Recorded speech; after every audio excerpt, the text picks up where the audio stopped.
From the depths of the underworld, it's a Slice of Gaming podcast. I'm your host, Moonlight150, and this is a Slice of Gaming podcast for April 19th, 2024. Be sure to like and follow us on Twitter at A Slice of Gaming, and you can catch us on all of the platforms such as YouTube, Spotify, Apple Podcasts, Pocket Casts, Amazon Music, iHeartRadio, Castbox, Radio Public, and Audible. And be sure to tune into our other content such as A Slice of Anime and our future video content that we soon be having here for our 1 year anniversary that we're coming up on. Get excited, folks. 1 year of this nonsense. Boo! I'm done. I'm quitting. Perfect time too, right at the 1 year anniversary. Anyway, so it's kind of a light news week. Got a couple big stories, but that's honestly it. Hey, that's really all you need is just big stories. Who cares about the small stories? And a topic. Anyway, so let's introduce the crew for today. We have Bench. Yay. We have Wolf. We have a topic, but Moon never talks about. No, because that's your job. Moon doesn't care about the podcast. Can we do a therapy session real quick, Des? Do you mind? I mean, Yeah. No, because we're going to move on to Fusion. Oh, thanks. I'm here before his therapy session starts. As Wolf has now alluded to, that we do have a topic due to the lighter news week, and it's relevant to actually one of the news topics is, so it all works cohesively. That's how you know it's a good podcast, when the news and the topics all kind of mesh together. So anyway, speaking of the news, let's move on to the news with Wolf. It's just some of the things Fusion says to me off the podcast, guys. It's so much. I don't know why he's so mean to me. It's a group therapy session over. Why does he actually sound depressed? I get really good at sounding depressed, apparently. I loved it. Yeah, late news week, but we got some pretty interesting stories, albeit, despite the lighter news week. First off, though, something actually related to our topic, which we'll get much more into as we go in. Star Wars Outlaws was in the news with a little bit of a controversy. I have this story from VGC. Chris Scullion got this one. Star Wars Outlaws locks Jabba the Hutt mission behind $110 premium edition. Players will have to buy the gold edition to access the mission at launch. As detailed on the game's website, the game's season pass will include 2 additional narrative expansions coming after launch, as well as additional cosmetic items. However, it would also include a day 1 exclusive mission with Jabba called Jabba's Gambit. Just as Kay is putting together crew for the Canto Bight heist, she received the job from Jabba the Hutt himself. The mission's description reads, turns out that ND5 owes Jabba a debt from years ago, and he has come to collect. Because of the mission season pass exclusivity, players expecting access to every mission on day 1 won't have it with the standard $70 edition of the game.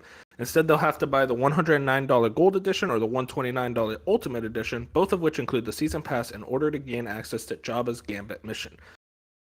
Now, that was the initial story, but then a few days later, there was a lot of controversy, the Twitter sphere, the Star Wars subreddit. If you want to go in there, it's a cesspool. But then we got a clarification. Shinobi has it. Star Wars Outlaws Jabba's Gambit mission is only an optional bonus quest for season pass buyers, says Ubisoft. Quote, to clarify, Jabba the Hutt and Hutt Cartel are one of the main syndicates in Star Wars Outlaws and will be part of the experience for everyone who purchases the game, regardless of the edition. For players that stick with the standard edition, bonus quests like these have been common in other Ubisoft games that launch in the past, like the 40 Thieves in Mirage, the Blind King in Odyssey, etc., and become available for free in-game later. I'm assuming the same will likely happen here. So yeah, a good amount of crazy things happening, but apparently we eventually got our clarification. There was a lot of controversy because Jabba the Hutt was in the trailer, and we don't even get to access that mission, but apparently Jabba the Hutt is still a very major player in the game. You don't have the exclusivity in regards to the mission. What are y'all's thoughts on this? This was something that was very much blowing up in the Twitter sphere for the week. I think You go ahead, Bench. I think honestly that maybe I'm just jaded that this stuff doesn't really get to me anymore. It's just not one of the small things that I'll get up in arms over. I don't know if that's just me. I mean, we've seen this with a bunch of games. It's there's always some bonus mission in these single player games that's locked behind either a pre-order bonus or the season pass. This is no different. Now, I will say it was poorly communicated where, yes, that initial discussion of it did seem the entirety of Jabba's working with Jabba or against Jabba or whatever the story is seems to be locked behind the season pass. No, it's the regular mission of Jabba working or against Jabba is still in there in the story. It's just this extra bonus side story mission that involves Jabba. So it's just I can't remember, but there's always some mission in these single players. I think that's mostly Ubisoft. I think it's mostly a Ubisoft thing. There's always some extra little mission that you can get for pre-ordering or whatever. So like Ben said, we're jaded at this point. It was just poorly communicated. Yeah, I Fusion, think what was- I was kind of what Moon said. When this first came out, I was more upset about it. And I still am kind of upset because I hate that. To me, so I understand a little bit of content for people who are going to pay extra. I guess whatever, video games have done it forever, but it always feels like to me, it's it's not quite to the vein of when you announce a day one DLC before like the game even comes out yet. It's not to that level, but it's more like if this is ready and can just be in your base game and it's going to make your base game better, just throw it in the base game for the players who are going to spend $70. This could just be in there. But I understand the whole, well, people who pay for the higher editions, they need something or they want something that will be worth value. That's not just cosmetics and other stuff. So I understand. It did seem worse at first when everyone was reading the article and the headlines, and it looked like they did just lock like an entire quest line.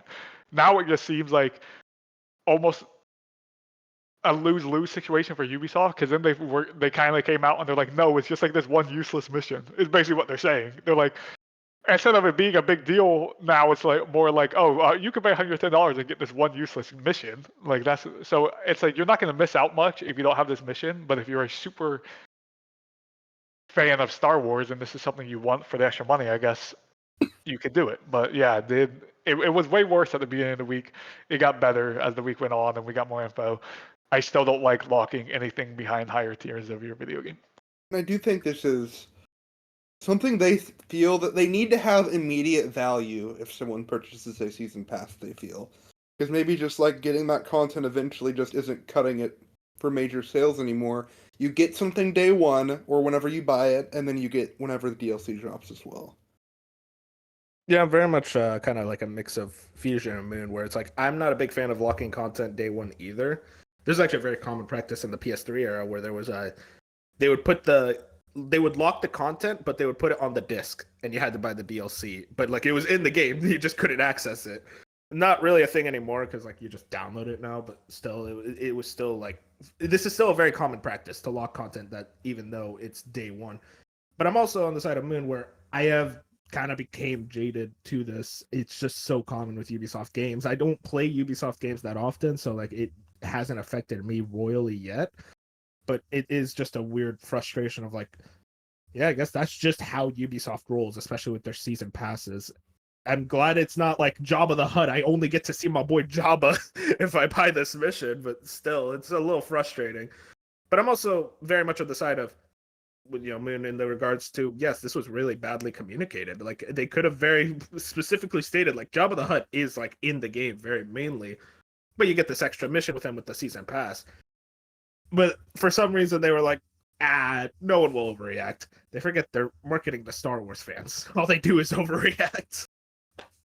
I will say at least this is a step better than locking missions behind like console exclusivity, like the Hogwarts thing. yeah. How Hogwarts only PlayStation players got them. Like it's almost Wait, like was that a thing? I didn't know about that. Hogwarts. The best side quest in all of Hogwarts Legacy is only on PlayStation. Also, Like you have to have the PlayStation. Avengers had. I was about to bring that up. Spider-Man. Yeah, Spider-Man. Oh, yeah, Avengers like had that's the thing Spider-Man. where like Avengers only had Spider-Man. That's way worse than what this is. They're both still annoying, but one is completely like, hey, you don't own this console. We're locking an entire quest line, especially when they're good. Like the Hogwarts Legacy one is genuinely really, really good. It's like the best side quest in that game. You can watch it on YouTube. It's very awesome. It's crazy that like Xbox players, PC players, everyone else just didn't have access to it. And I mean, that's the thing, though. It's like you want to make it good so that it's enticing for people to like buy the version to get that, buy the season pass to be able to get that extra mission that's really good. But also, you don't want to make it too good to where people who don't buy it aren't like scuffed and like, lower the game's rating because of that. So like it's kind of a lose-lose situation. I don't even know. We're going to discuss this a lot more with our topic in regards to pricing, season passes, all that good stuff. But it's something to really debate. Any more thoughts on that, or are we good to move on? I think I said all Buy I Star have. Wars Outlaws. Yeah, This podcast is sponsored by Ubisoft. I wish. Whoa. Like We we all get in got hot water codes. if we say Ubisoft. that. If you're ever, if anyone from Ubisoft is ever listening, we will play this game and review it. Oh, for sure. Fusion, man. It's like I won't wait. I won't wait until it's $20 in 3 months, like every other Yeah, Ubisoft like I game. promise Ubisoft, I'm your biggest fan. If we think about it, like come on. No, that's chat. Yeah, Anyways. he's a fraud. Whoa, wait. Okay, whatever. Anyways, moving into our next topic. This is a quick one. The Nintendo Indie World just happened earlier in the week, April 17th. Oh, God, what day of the week is that? Wednesday. All right, guys, I know my days. Anyways, I watched it. It was a fun presentation. Nothing too crazy. 25 minutes. Got a lot of good indies. I come out of these, like, if I get 2 or 3 games that I'm really interested in, I'll check it out. For me, specifically, I mean, the one that's interesting to me is SteamWorld Heist 2, which is funny. Fusion, we were talking about it, of steampunk games. And it's like SteamWorld Dig and Heist, they're pretty big steampunk games. I'm surprised they never went across your face. Yeah, Your well, it's table? because they're just not the type of games I'd ever play. So SteamWorld Heist or Dig 2 is a Metroidvania. I would say, yeah, you're correct there. It was the Are you talking about Heist being more of a yes, strategy game? yeah. Actually, No, no, that's SteamWorld Heist. I don't know. Whatever one is like, yeah, the more strategy one. so the strategy one is Heist. Oh, really? I thought this Heist was the okay. No, Dig is the Metroidvania, and apparently everyone says SteamWorld Dig 2 is like one of the best in the class. Or is it Is a Heist not? roguelike? Is Heist not the one with like the cards and stuff, or am I crazy? I don't think there's cards in SteamWorld Heist. Or are you thinking of the Shovel Knight expansion? So, Searching up gameplay for SteamWorld Heist now, because I haven't played okay. SteamWorld. I played a little bit of SteamWorld Dig 1, and it just wasn't for me. I swear in this trailer there was cards, but I could be 100% crazy. There are no cards. Are you Maybe talking I about don't know. SteamWorld Heist 2? Yes, the second one. Sorry. Okay, so for the second one, I think they showed that, but that's just like in regards to like skill abilities, like pick the card to get the skill ability. Oh, But I it's not was like thinking like cards. Slay the Spire. You know what I mean? No, not Slice. Okay. He is not him. Well, maybe this. I mean, I didn't know. I guess I was just uneducated on this. I mean, it looks kind of cool, but no, it's still something I probably wouldn't dive into. You just gotta get you into steampunk, man. That's the problem. They just need better steampunk games. There's like 2, man. What do you want? I know. We need a. Seems like we need a Sony Oh my studio god. too. Sony studio to take Wait, over. there's an Xbox game. I completely forgot to bring this up. The In Exile game. I forgot it was Clockwork Revolution. Yeah, Are you that looks you saw good. that? Yeah, did you Yeah, see yeah, that? yeah. You should go yawn steampunk. No, it looked, but we didn't see like enough to get excited either. I mean, it looked cool. Yeah, fair enough. I'll give you that.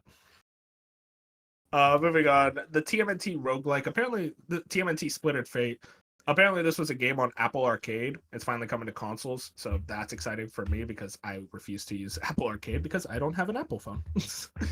But I love roguelikes, and I'm a sucker for TMNT every now and then.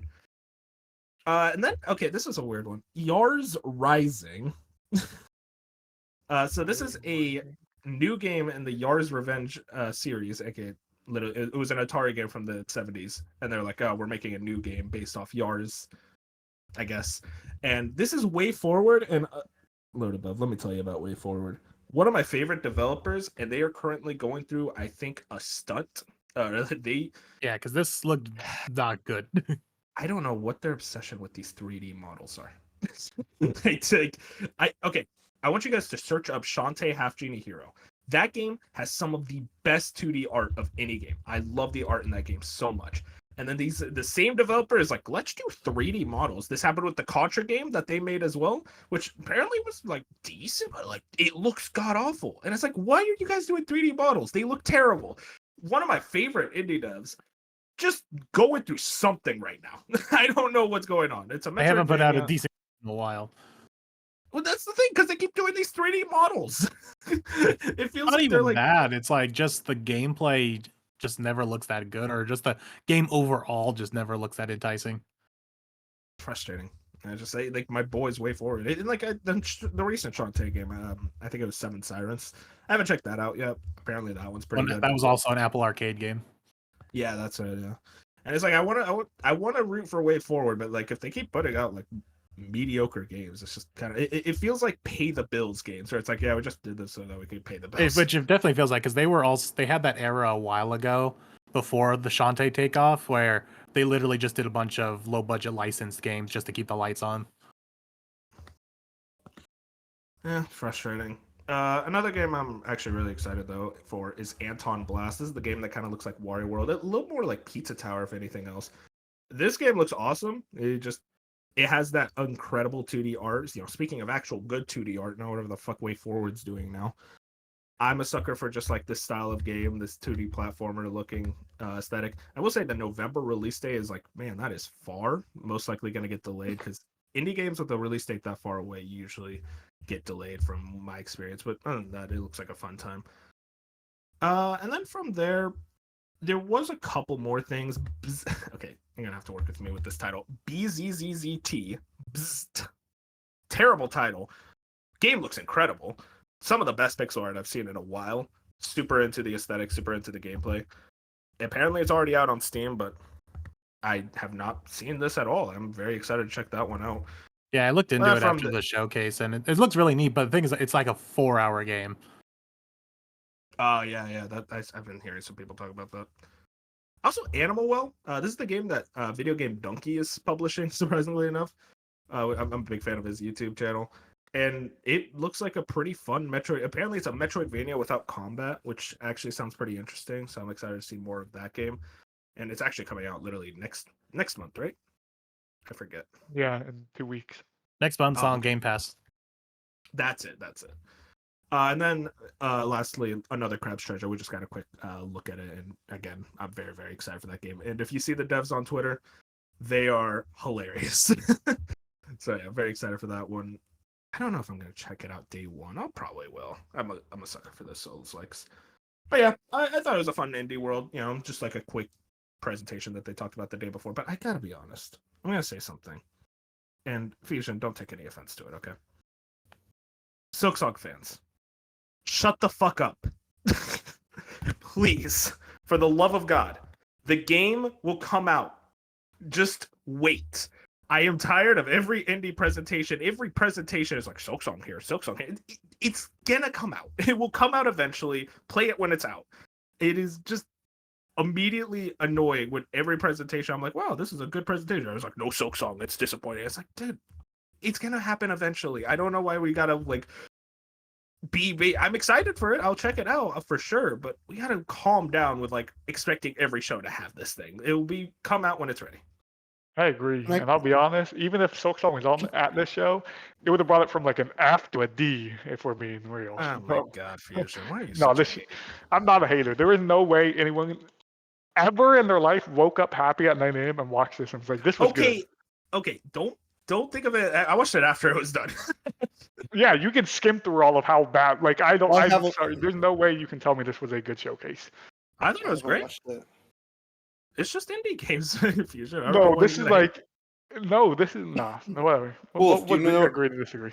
Wolf, do you know what would have changed this? What he It would was have called the Sony State of Play presentation. No, if Silksong was at the showcase, he would have been drooling over it. I don't know if Fusion always gets mad at me specifically. I think, well, one, you didn't bring up Duck Detective, which was the game of the show, which was kind I almost was going to bring that up, but I could hear you getting mad at me. That was my game of the show, and that comes out in May. That game looks fire.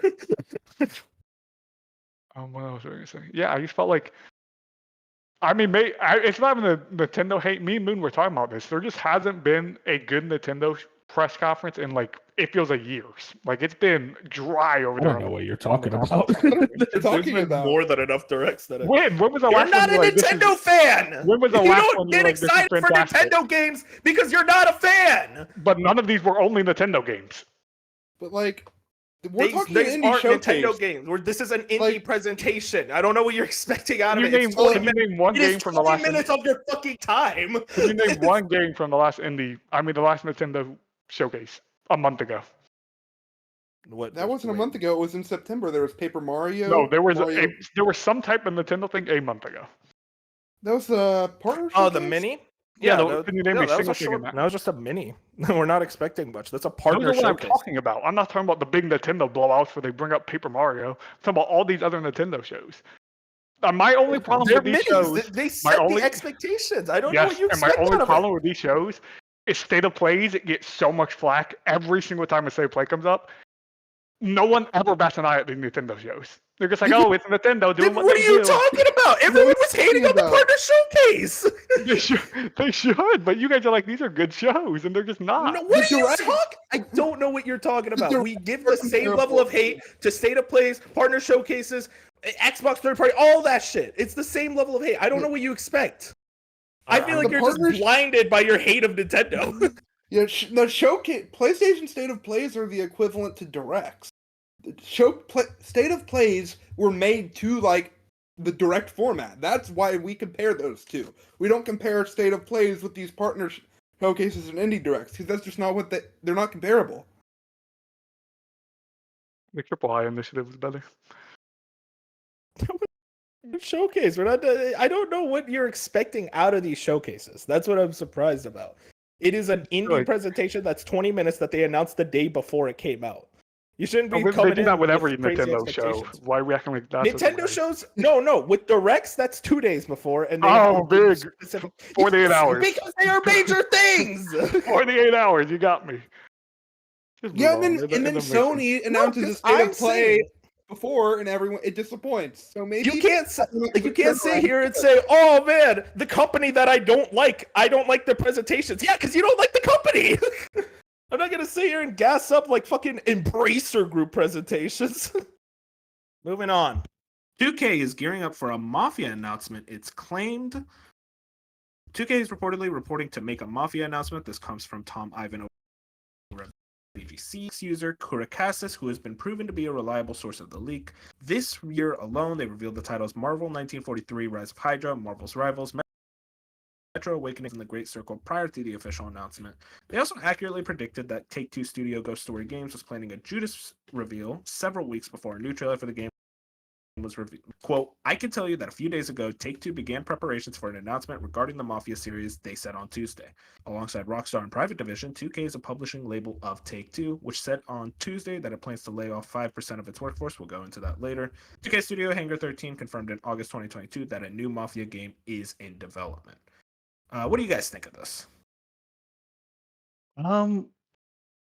I saw two things. I also saw.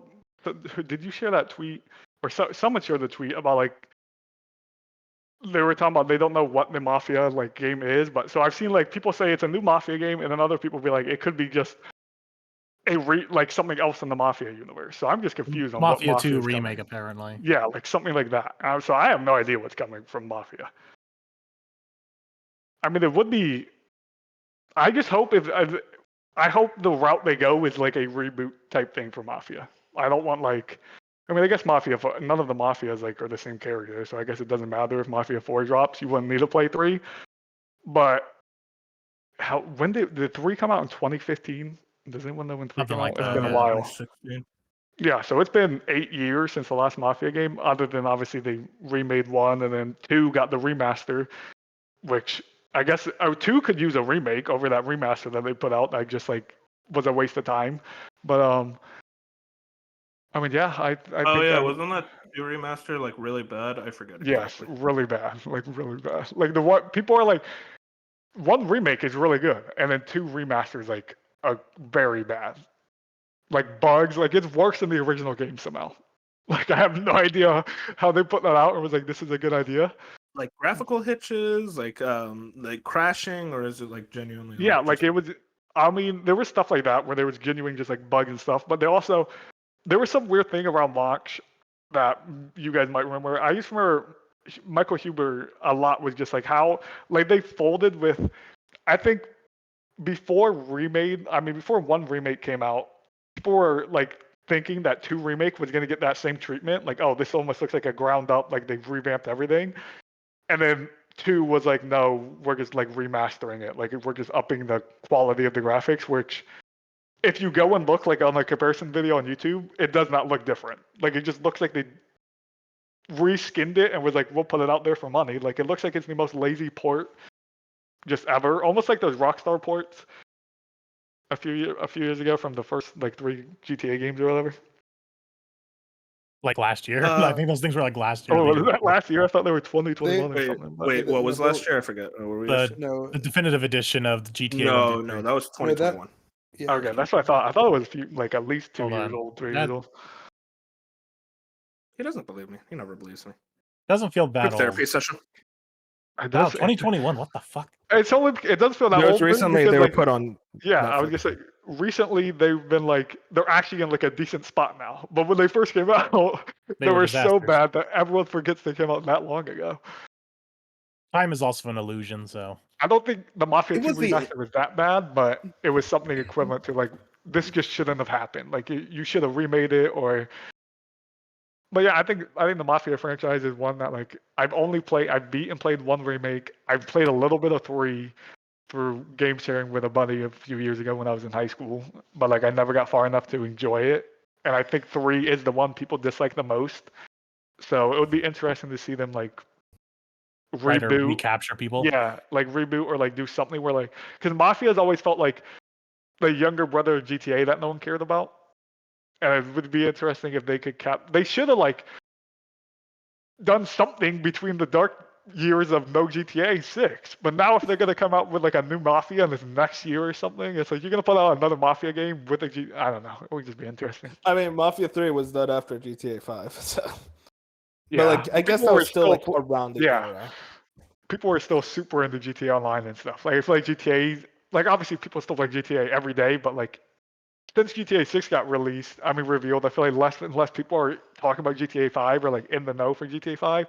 So I feel like it would have been a nice time to throw a Mafia game in there, and it just seemed like that's probably not the case. Would you say it's like a kind of a bad idea to directly try to compete with GTA? Like, is it try to do their own thing, maybe make it more linear, try to tell a more direct storytelling experience? Because everyone says it's like Mafia 3 has an amazing story. It's just the open world stuff was bad. At least that's what, from what I hear. And it's like if you're Take-Two, you own both of these games. You own both of these IPs. Why? Like, I feel like you don't want them to compete against each other. You'll have like a Titanfall Battlefield situation.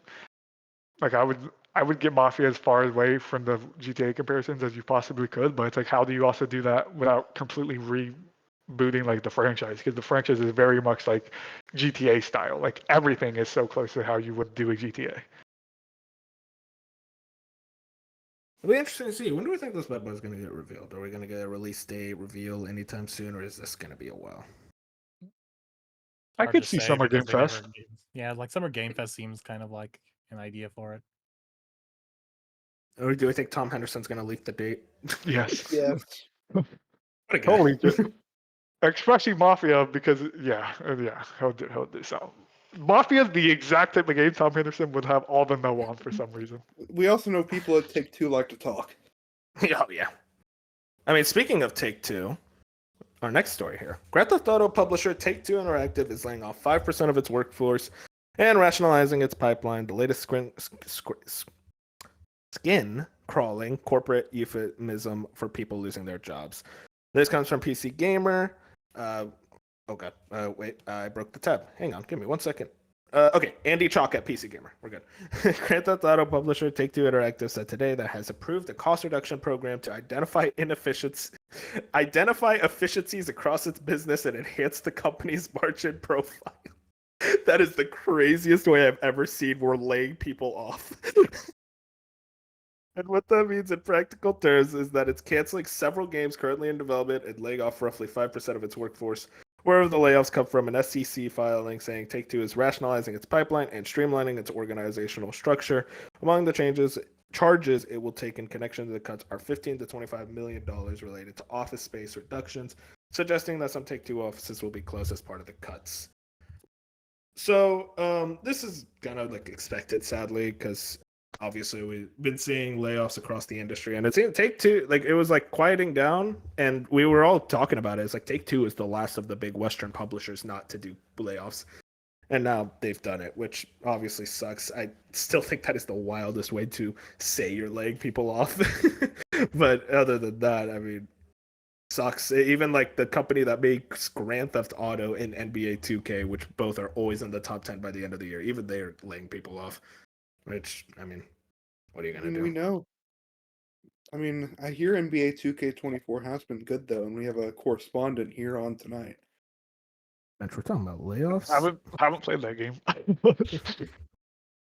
It is weird that we knew this was coming, but we all were like, "Oh, it's probably gonna happen right after GTA 6." We're like, "Oh, GTA 6 will come out, and then they'll lay a bunch of people off," but they still might do.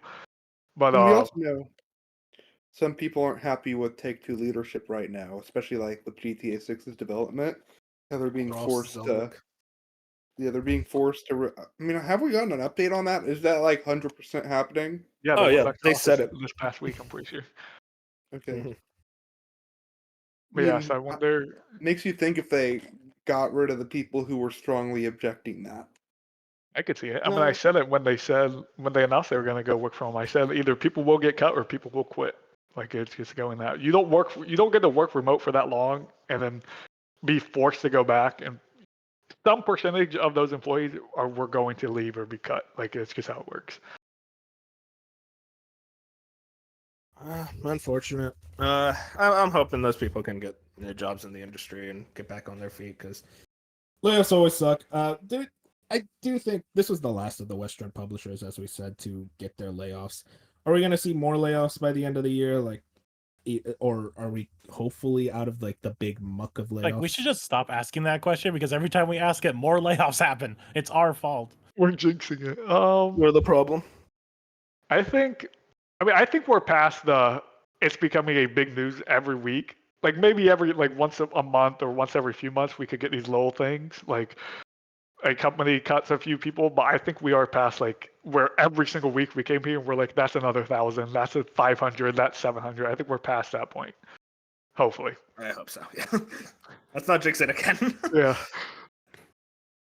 Then our final news story for the day comes from Okami Games. Hades 2 technical test signups are now available on Steam. Contains the first major area of the game.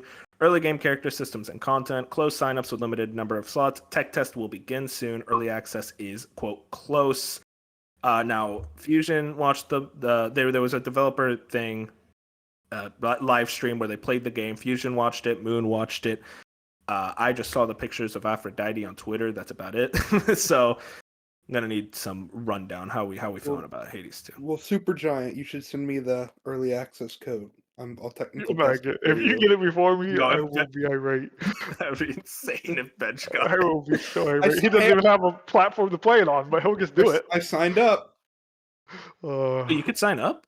Yeah. You can sign up. If you just go on Steam, you just click a button. That's like I have to go on Steam. Never mind. yeah, it's only on Steam, but yeah, which Bench doesn't have a PC, so he's just going to take someone else's spot that can actually play. Anyways, If I get in and you don't, we'll make something happen. I don't know if that's how it works. But, We'll make something happen. Oh, here we go. Request access. yeah, you just click a button. It's literally that simple. It's like when you wishlist a game, but I mean this.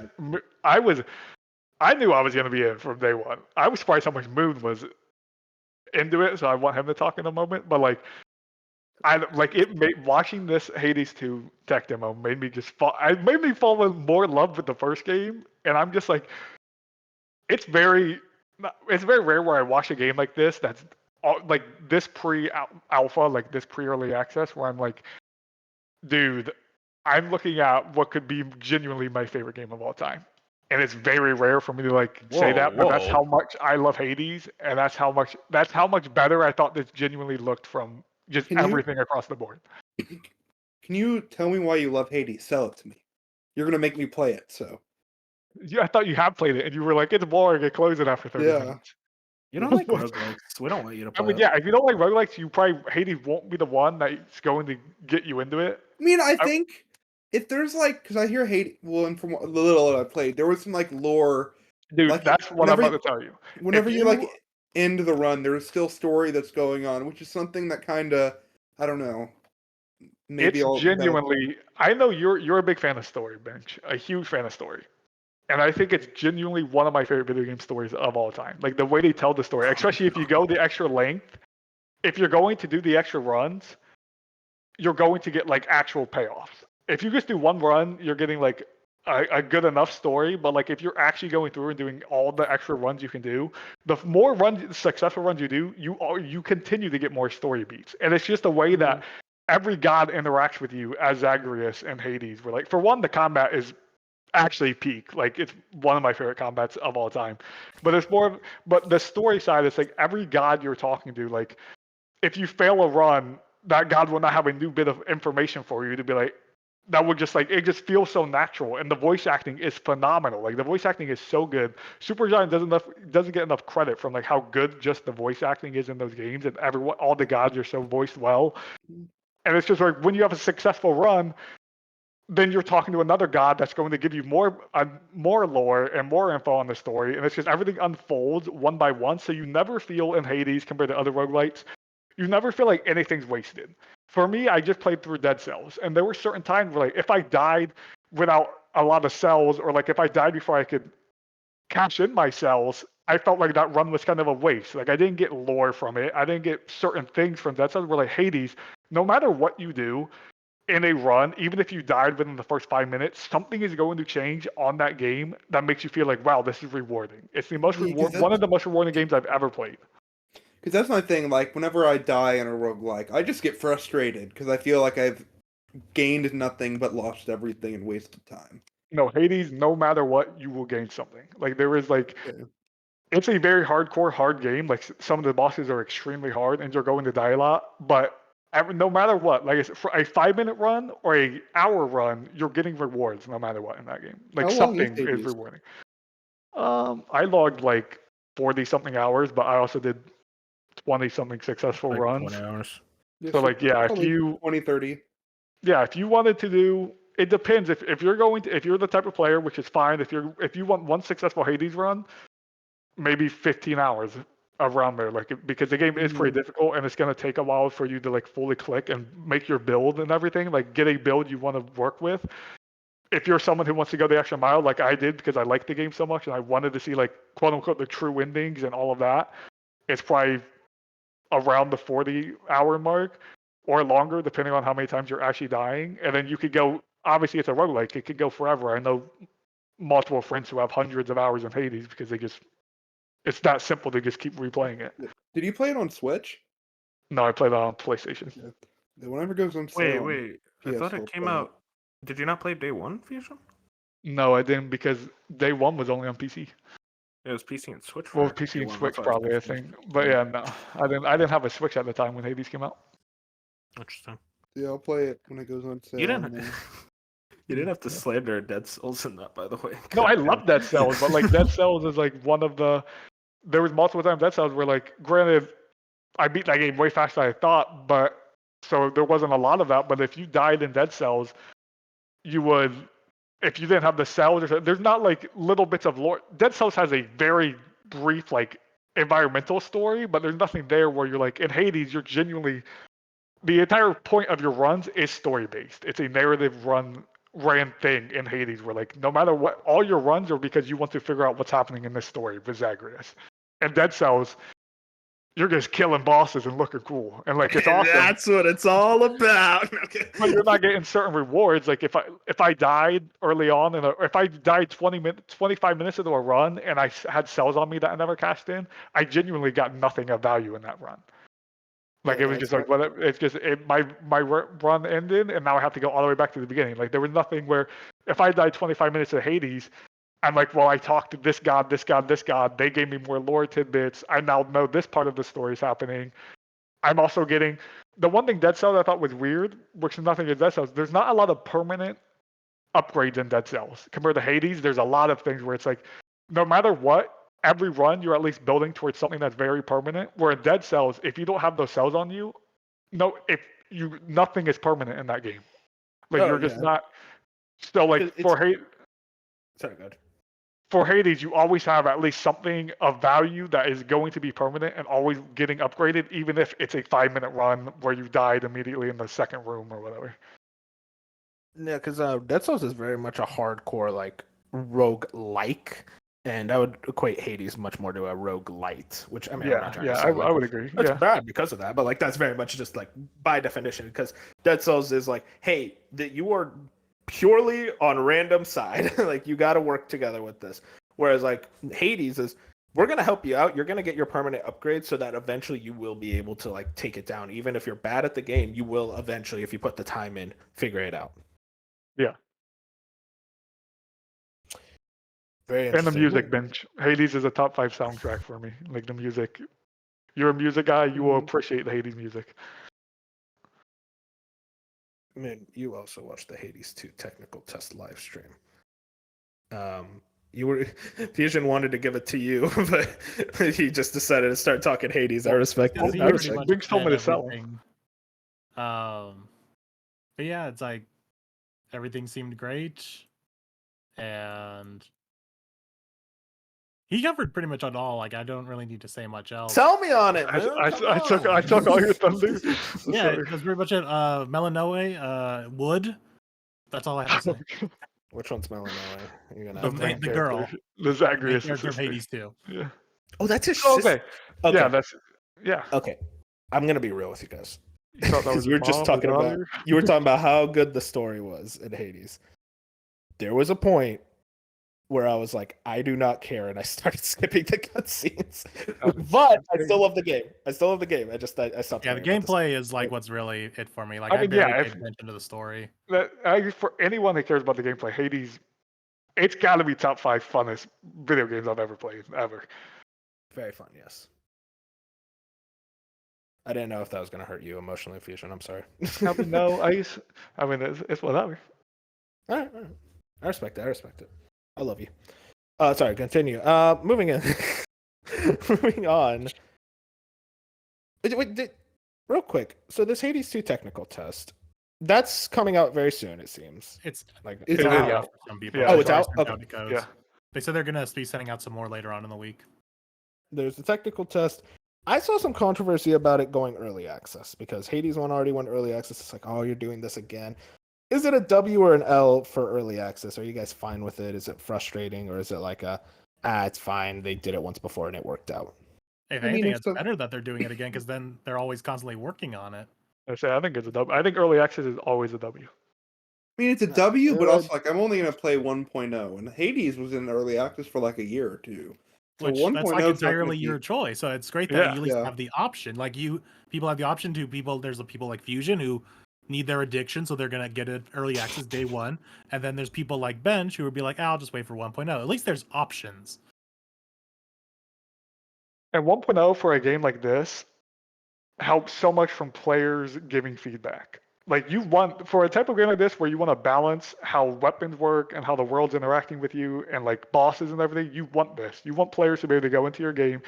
Hades, I truly believe the first Hades would not have been as good without early access. And I'm pretty sure Supergiant has said it themselves. yeah. The player feedback of saying, hey, this is way too hard, or hey, these weapons need buffed or nerfed.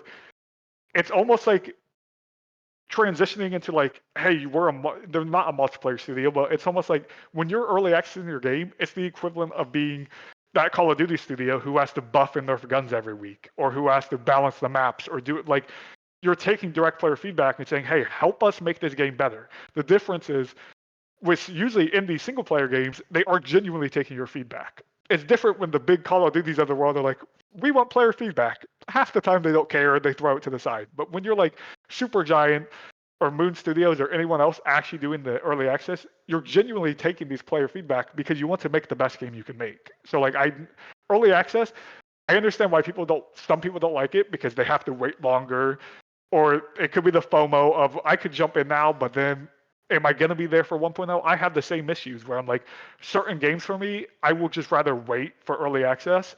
But Hades is a type of game where I'm like, no, I mean, I would rather wait for 1.0, but Hades is the type of game where I'm like, no, I could jump into this early access, have a very fun with the runs I'm doing. And it's a roguelike, so every time I come back to it, I'm always starting at the front anyways. Like you're always starting back at the beginning, so it's not like you're not going to lose any progress by jumping in now. Question. 1.0. This year? I don't think so. I'd be shocked. Yeah, I'd be this shocked if Infinite it's Game next Access. year. I think it is next year, but I don't think it would be very impressive if they somehow put it out this year.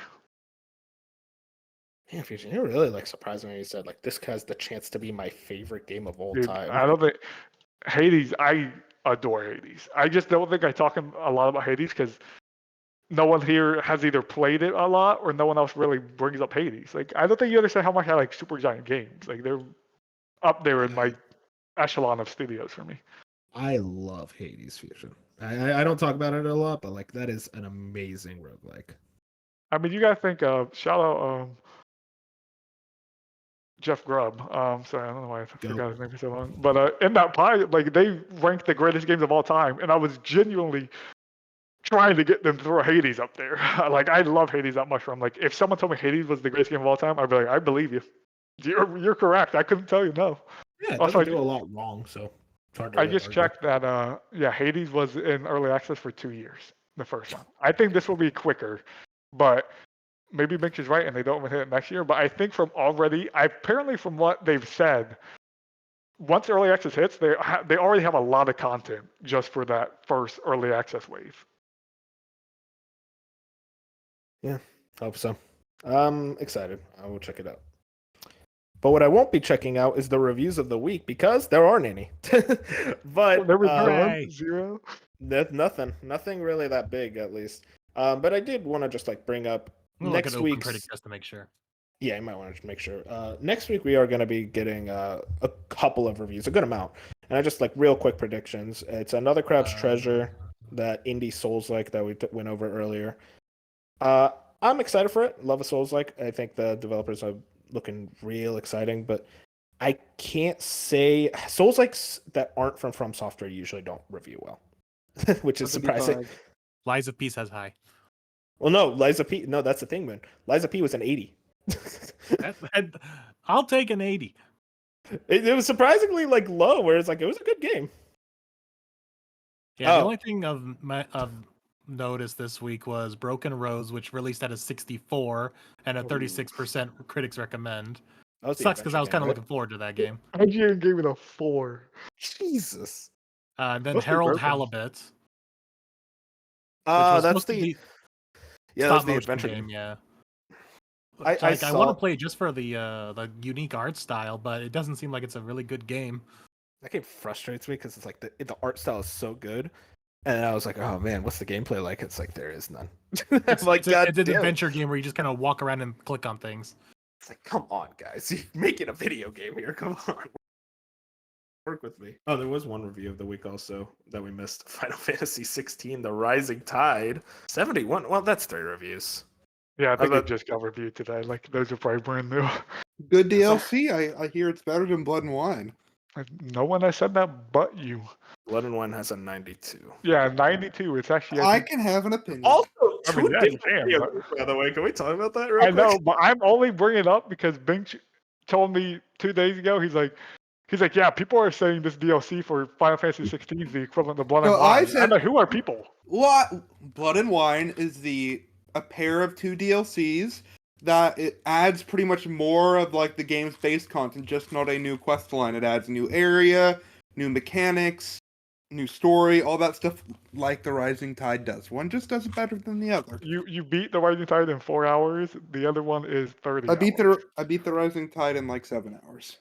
Interesting. Oh no, now that's a difference. Yeah. All I'm saying is I enjoyed one more than the other. I and mean, that yeah, is you can okay. say One that, of us but We can have it. High DLC as part of our fantasy critic.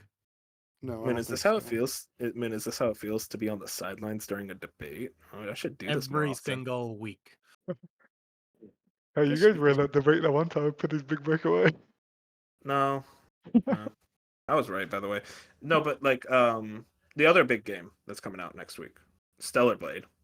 Weird controversy around it. Stupid controversy. Let's be honest here. It's a video game. Yep. I think this could review highly. Though it is an action game, character action games actually don't review highly that often. It's usually reserved for the Bayonettas or the Devil May Cries. I do think this will probably review well. I'm gonna say like 84. I'm really excited for this one. That demo was I great. think an 88. I say like I'm- 83. I wish I was like Bench, just always having I wish- ridiculously high expectations for video games. Dude, I'm getting hyped for this game. It looks good. Let me, I'm Yeah. not hating on Final Fantasy 16 bench, but if I would have asked you, hey, what do you think the Rising Tide would have scored before it came out, what would you have said? Probably like an 80. That's That's 3 not- reviews. That's not Like, realistic. But, No, it's 3 reviews. It's unfair to say yeah, like, oh, I- 71. Also, two I of don't know. them are PlayStation reviewers. No. Oh, well, I mean that Yeah, doesn't for affect Square and anything. Press Start. No, boy, it's only on PlayStation anyway. So. like I Yeah, think, so it's like like I'd give the DLC a 9, but I think 8 is where more people will land. Like, it's not bad and it's worth the money. With I think not much Stellar hate. Blade, where Bink said 88, you said 84, Wolf, and Moon, you said what? 81? Like 82, 83. Oh, dang, you guys put me in like.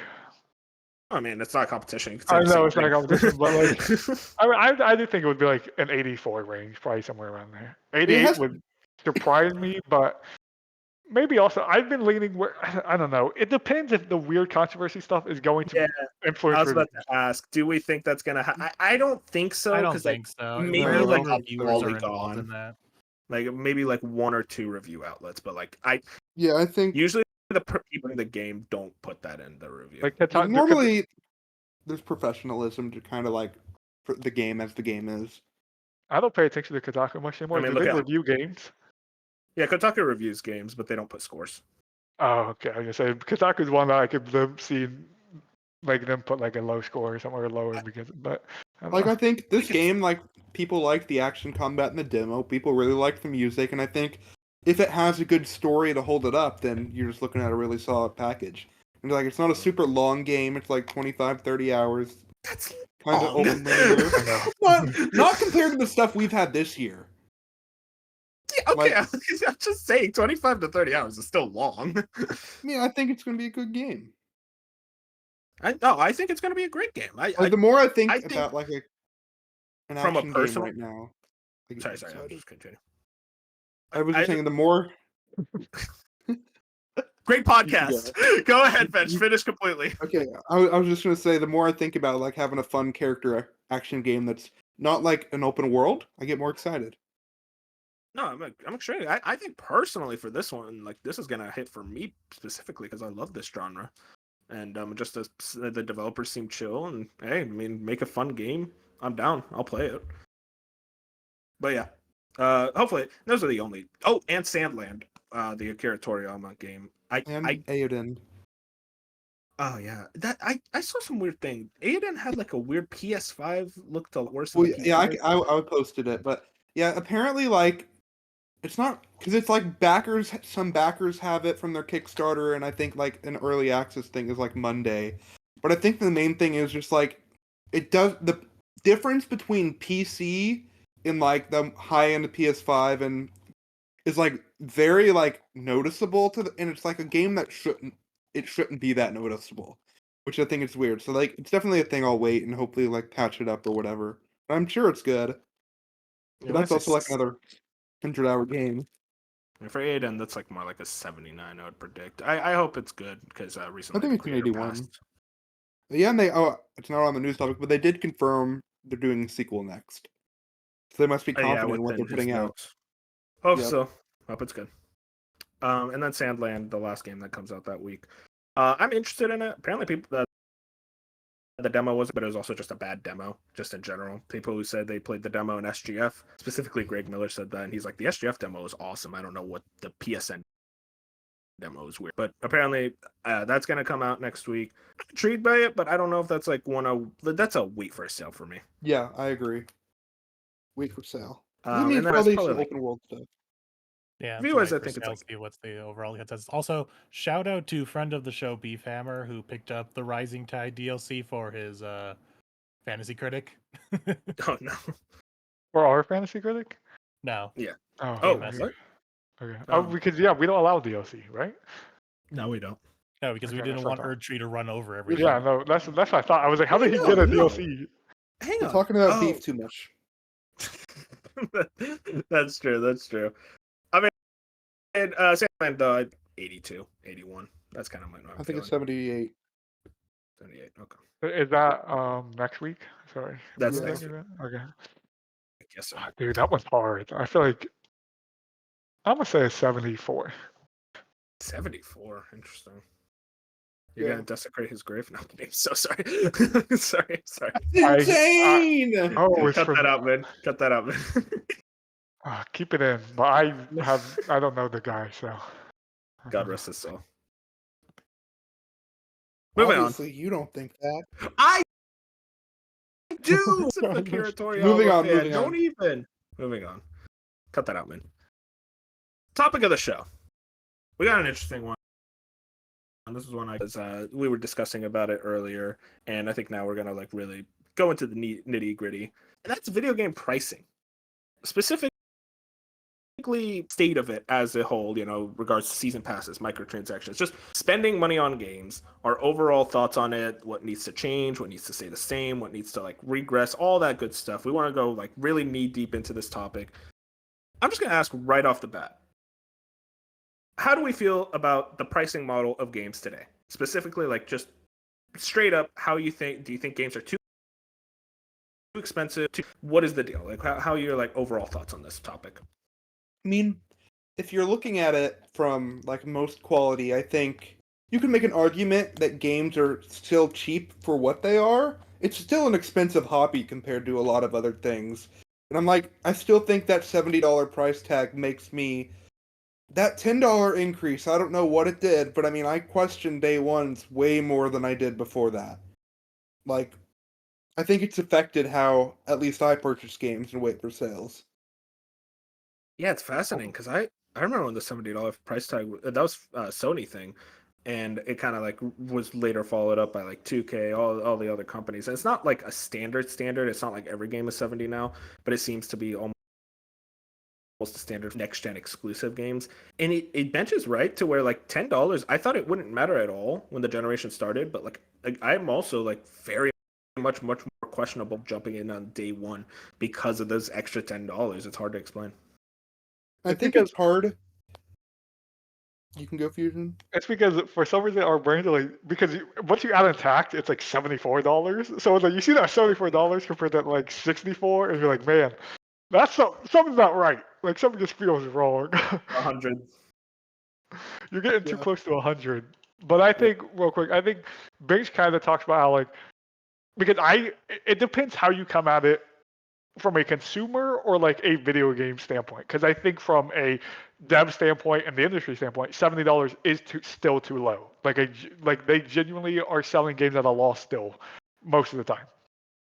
But from a consumer, as this is my hobby and I have other bills and I'm broke and I have to live as a human being, $70 sucks and I wish it was lower. But I can't get mad at devs and I can't get mad at these publishers for pricing their games at $70 or going even higher because I understand how much money is being thrown into the project. It just sucks that I'm not there. It just sucks that less and less over the year. Like Rebirth's the only game I've bought day one this year, and I still had $40 PlayStation gift card, so I still didn't spend the $70. Like I just can't afford a lot of $70 games right now, and it just sucks that it will never go down. It's only going to go up. But I understand from an industry perspective to keep it alive and healthy, it's like you kind of have to, or the games are just too expensive. Yeah, and I think it was at first when it was a couple sporadic $70 games. I think it was a little different than compared to last year when pretty much there were constant big releases, very high quality that were all $70, and that adds up. Like, I don't know if you get what I'm saying. No, I get it. Like it's very much there's more games on the market now going for that premium $70 price tag, so it's even harder to decide whether or not you want to jump in. Yeah, I remember when last year when it was not as frequent and Dead Space was like one of the first games out to be that $70 because it was exclusively a next gen title. I was just like, there's just no fucking way. Yeah. It makes it Like, harder it's where Dead Space, like you beat it in 8 to 10 hours. Yeah, I was just saying, it makes it harder where it's like $60. I was already like always like I know it's not the best way to talk about a video game because short video games can still be worth a lot of money and they're still worth value, but it's always like I have to think twice about, hey, this game's $70, but right now I can beat it in a weekend. $70 for a weekend worth of value to me is just like, man, that hurts the wallet a lot. When it's like, I can wait and get this game for $40, or I could go buy a $20 game that's already $20 that's going to give me a lot more content. And the $7 price tag makes it a lot easier for me to sit back as a buyer and say, hey, I can wait on this thing because right now I don't think the value I'm getting out of it is worth that $70. Even if from an industry perspective, this thing could be worth $100. And also, there's things that should be worth less than 70 and things that make sense being 70, like Rebirth, Zelda, Baldur's Gate 3. Those things, like, you look at the package they offer, and you say, okay, this is worth $70. And I think that's also because they are all very long games filled with a variety of content, and now we're seeing that more often, and then it's led to a spike in, like, 100-hour games, because they feel like they have to deliver.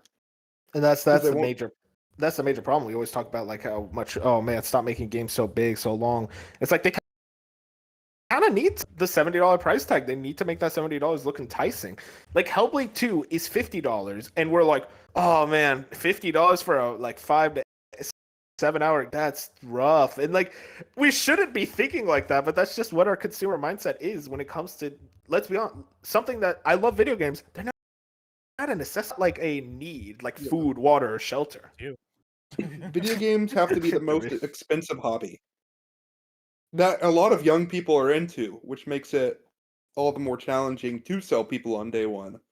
I mean, yeah, like I hate to bring it up, but like piracy is a lot easier when it comes to movies or music or any other medium except video games. Whereas like PlayStation, you're not pirating PlayStation games. Like you could pirate PC games, but that takes a lot of effort, a lot of time, and a lot of risk.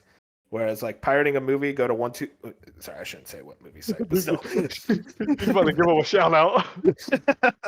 But no, like yeah, that my point makes sense. Like it's just very much a lot easier to get into the other hobbies in terms of like the monetary value versus video games. Yeah. I do want to bring up consoles real quick. With the PS5 Pro, we're talking about how this thing is going to be expensive, but we're also talking about PC gaming. I keep seeing two different sides. It seems to be getting as time goes on. Fusion, would you say that? To get into the PC gaming landscape? I still think like I just told him, it's the highest entry point. Like what to get into PC gaming, it's going to cost you the most amount of money compared to just buying a console. But once you get the PC and the parts for it and everything else, and you're into the space, it is by far the cheapest place to play your video games. You would never buy another game for full price again. I mean, look at Fallout 76. It was like 33 cents. Yeah, that's crazy. Yeah, and I mean, I think that comes from having like a more open platform like Steam versus the very closed walls of like PlayStation and Xbox. Do you guys think all digital, because it's more of an inevitability rather than a chance? But when we do go all digital, will that affect our games go higher or lower? Like I can't imagine that we will see games now suddenly go on sale more because there's no physical alternative. As someone that sales is will still happen, but initial day one releases aren't going to be changing. Yeah, as someone that is digital only for pretty much everything. I mean, yeah, it's very noticeable that I have to pay more than when I want to buy Octopath 2 right now. It's like a $30 physical. It's $60 right now on PlayStation. I'm just not going to buy that right now because I only do digital. It goes on sale all the time, though, so you're just waiting for sales. I mean, in that regard, physical and digital are the same. They're not always on sale, but there will be times when they're on sale. But I'm talking about like day one games. They're not going to suddenly start lowering the price. The industry's not going to go. I was like, oh, well, the entire industry just went digital. No one's buying physical games now because we don't make them. Let's lower all the prices. It's like, no, they're not. They're going to keep making the money. They're just going to see that as a wider profit margin.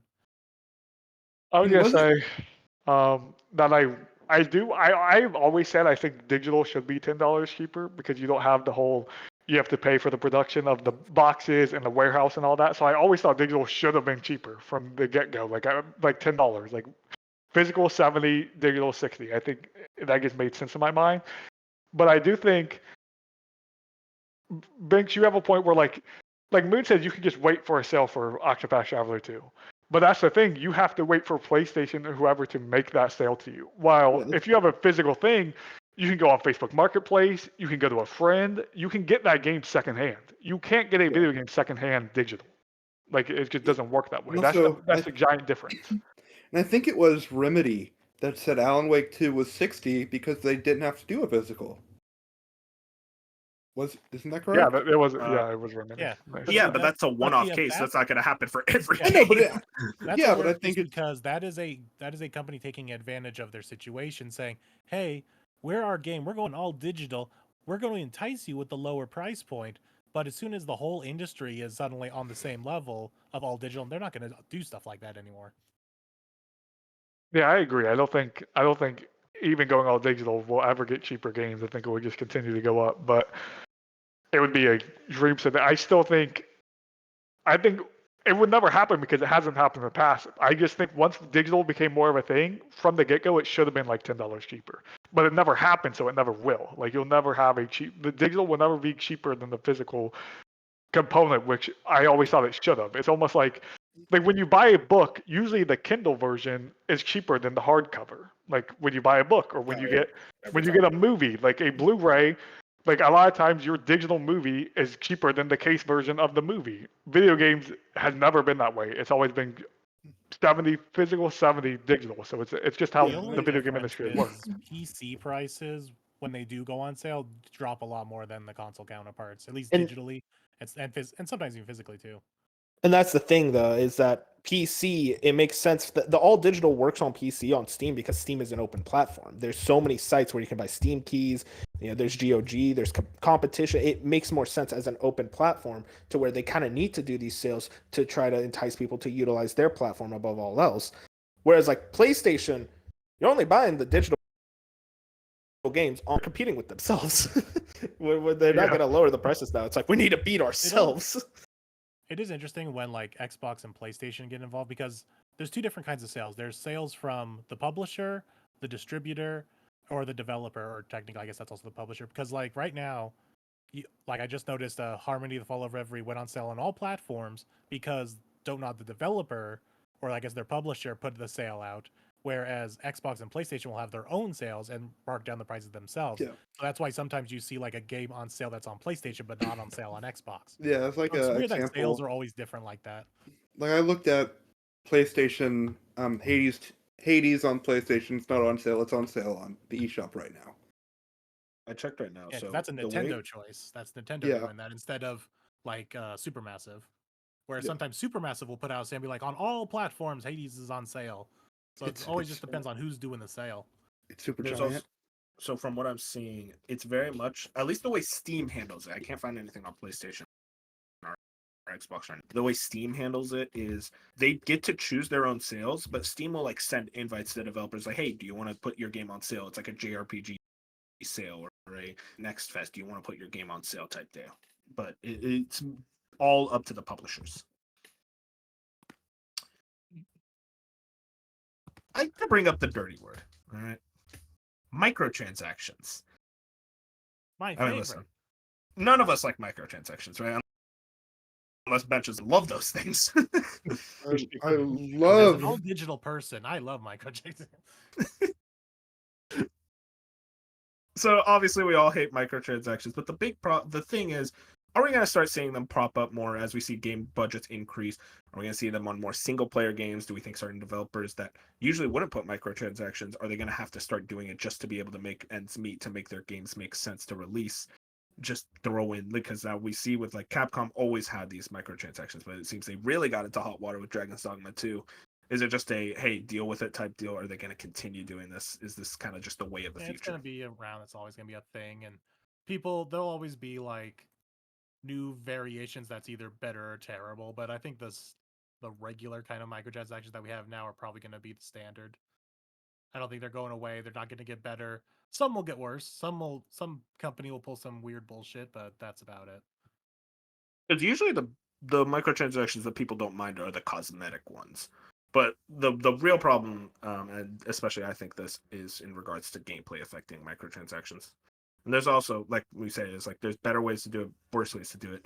Like technically Helldivers 2 has microtransactions. I never feel inclined to use them because the game gives you more than enough resources to be able to like play normally without needing to spend credits.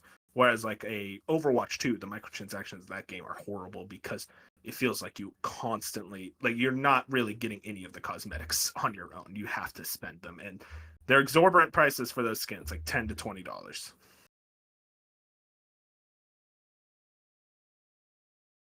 My thing with microtransactions is, I mean, I don't like any of them. I just hate when they're in single player games more than anything.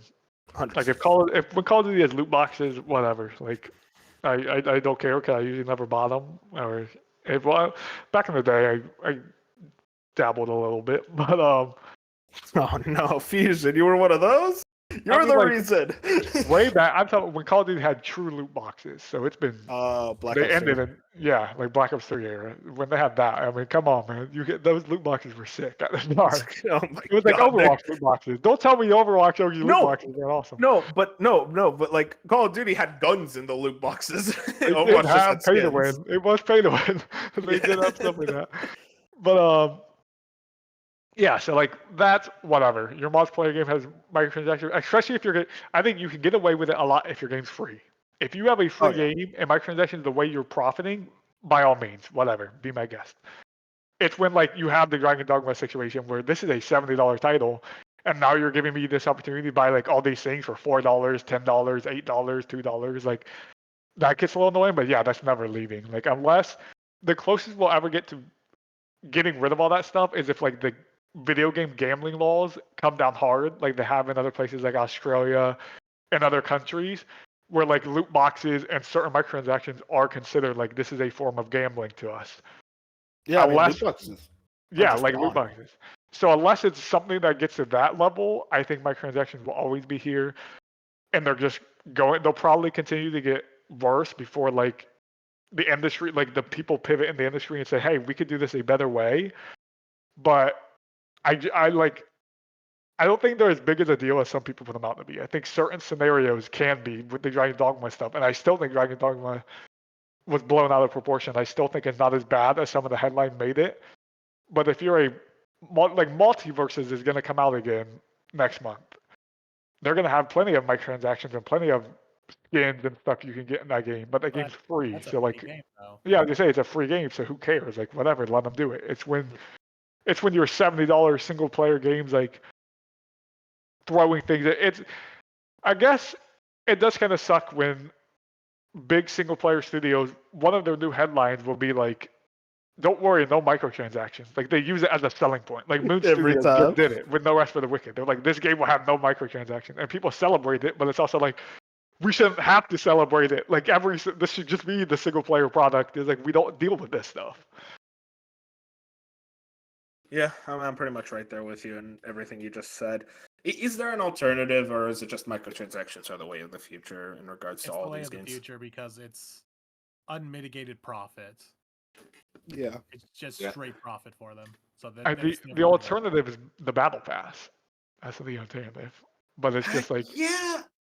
Do you like battle passes? I hate battle passes. Thank you. Okay, I'm glad I wasn't crazy. I do. Oh, dude, they're the worst. Just like let me buy the thing. By Not the a way, here's fan of me battle buying my passes. battle pass in Marvel Snap every month. I'm not a fan. I'm not a fan only because the free battle passes are never good. You always have a free battle pass and a paid battle pass in these video games. They're like, buy this battle pass for $10 and get all this. I understand Fortnite changed the game with the battle pass, and Apex, like genuinely at the beginning, battle passes were really cool. I think I just got so annoyed that every game has a battle pass. Like single player games are like, we're gonna throw a battle pass in our game and like make you grind for these What's a rewards. single player game with a battle pass? I don't think I've seen There's some out there. I'm blanking. I had it in my head. I literally saw the game, but I promise you, I'm Gary. And there was rumors of Assassin's Creed getting a battle pass. I'm like, dude, Assassin's Creed battle Infinity. passes don't make sense without multiplayer because you're playing to level up and get levels and unlock stuff. Like, so what? but what if do you want think if to you're an log into? RPG, right, Moon? Say you're an RPG, and at level 1 on the battle pass, I mean, say you're leveling your character, and your character level is your battle pass level. And say once you hit level 8, you get a cosmetic skin for your character in your single player game. Your battle passes can work in a single player game. and that's Well, real annoying. I mean, if it's in the game, sure, but if I'm not gonna pay for it because I don't do Or cosmetics. yeah, that's what I mean. There's usually a paid one, there's usually a free one. The free ones are almost always useless. So I'm I like, need to why see is this this even being in the game? I've never seen anything like that in the game. Like for Fortnite, you have. Never mind. No, that's not with the free one. Never mind. The free ones are It always got so folded bad. so fast. It's I like, know. never mind. Like Call of Duty, they have a free one and a paid mean- one. And I'm like, I've never bought the paid one. I will say one of the best things battle passes have done is if they do it right, once you buy one battle pass, as long as you continue to play that game, you'll never have to buy another battle pass again. Because Fortnite, Call of Duty, Yeah. Apex, they will always give you enough tokens to buy that next season battle pass if you're playing their game. So if you're a player that's keeping up on the grind, you'll never have to buy a battle pass after your first entry. But if you're someone who can't grind as much and you're working and like they're just things that you're not playing as much, but you want the new battle pass, that's $10 every 2 months, $10 every 3 months, whatever. That you're like, well, here's the battle pass, and $10 might not seem like a lot because you genuinely can get a lot of content on what's in the battle passes. It depends on who's making it. Like if it's a Fortnite battle pass or an Apex Legends battle pass, drastically different. Like Fortnite is outlandishly better. So it's just like I guess it comes down to the devs at that point and what they're doing with the battle pass. And I could go into like how Marvel Snap's battle pass is, and unfortunately, they're not the kind where you buy it and then you get enough credit to buy the next one. That's not at all. Now they're just scamming you, huh? They're like every they new give you- season. But they give you enough credit in those battle passes of like all the other things you can do in the game, like gold to buy other stuff, credits to upgrade your other stuff. Like it definitely makes doing everything else in the game a lot easier than if you were to not buy the battle pass, plus all the extra cards and whatnot. So it's give and take. It's both I know. good and bad. It does because doesn't Suicide Squad have a battle pass? I understand that game's live service, but It's a long one. but that game has a battle pass, and that's crazy to me because you can play that game 100% solo by yourself, and that game has a battle pass. I mean, you brought it up. Live services. Are we going to start seeing them crop up more despite us constantly berating them? Because like it seems they need, yeah, exactly. They seem to need to make money, and live service seems like a cheat code for these devs. Is it just going to keep? Is though most of them are failing. Exactly. Well, that's the thing. I don't know if it's going to stop them. They're going to be hoping to be that new one that breaks through. I would love for them to stop, and I do think some studios have backed off, especially like the Sony studios. It's very obvious. PlayStation's like, yeah, let's not do this. But my one like, I'm terrified that it's been Fortnite came out in 2018, so it's been 6 years, or maybe 17. Either way, 6 or 7 years. I'm terrified that now studios are like, but it's almost been a decade since Fortnite. Like Fortnite's losing the players. It's not, but like Never has. devs are like, dude, it's been a decade since Fortnite. We can be that next. We can be September Fortnite for the next 26, decade. 2017. Yeah, I was gonna say I think it was 2017. So it's been it's been 7 years since Fortnite. So it's like I could see devs being like, hey, Fortnite's about to reach their 10 years. Like we could be the next decade of Fortnite. Like I hope people aren't thinking that way, but when you see money, that's how it works. Like Suicide Squad should be scaring devs to death. Last of Us 2, Last of Us Faction. This should terrify you. If these type of leveled Rocksteady and Naughty Dog and Sony and so many people, if they can't do it, I'm sorry, man. What thinks your little indie studio coming from the ground up is gonna make the next Fortnite? It's just not gonna happen. 100%. It's frustrating. It feels like they never learn, and they still keep doing it, and they keep failing. But then they're like, but this time we can do it. It's like, no, you can't. Like, it's clear that it's not possible because there are these set of live service. There's these like 6 or 7 games, your Destiny 2s, your Fortnites, that everyone flocks to, and you can't really break into that market unless you are like a Helldivers 2 and you're a much smaller operation, to where it doesn't really feel like those traditional live services. That's kind of just being like a full priced, hey, play this game, it's fun type game. No PvP, anything like that. And I think with a Helldivers 2, it works out for them. Speaking of that, where the heck is Arc Raiders? Do you remember that game? I remember. Is that by the Atomic Heart people? No. Well, no. It's no, and that's Mundane Fish or something. I forget. This is Embark Studios, but this was like I think it was showed off 2 years ago at like a Oh, Jeff this Keighley one? event. And like Yeah, I I thought it remember. actually looked pretty cool, and it was supposed to come out like 2023, and then obviously it got delayed to I think this year. But we haven't heard from them in a long time. Oh, I didn't know it was free to play. That's cool. Yeah, it's supposed to be free to play. I'm like, this actually looked like a sick live service game, and like it's a Just radio PvP. silence. Problem is, though, Like it's going to be very compared to Helldivers. I mean, it's Well, no, it's it's an extraction PvP. shooter. Yeah. So it will be more compared to like Tarkov, but I guess Helldivers will probably be thrown in there too. But yeah, it's PvPvE. So like you're fighting other humans, you're fighting the AIs, you're doing it all. But like I thought this looked really cool, and I just thinking about live service, it just made me think about how this game just disappeared. I don't know what they're doing. It is funny that like so many games are like there's this extraction shooter genre, and whenever I'm like, oh, let's name a few extraction shooters, everyone's just like, oh yeah, there's Tarkov.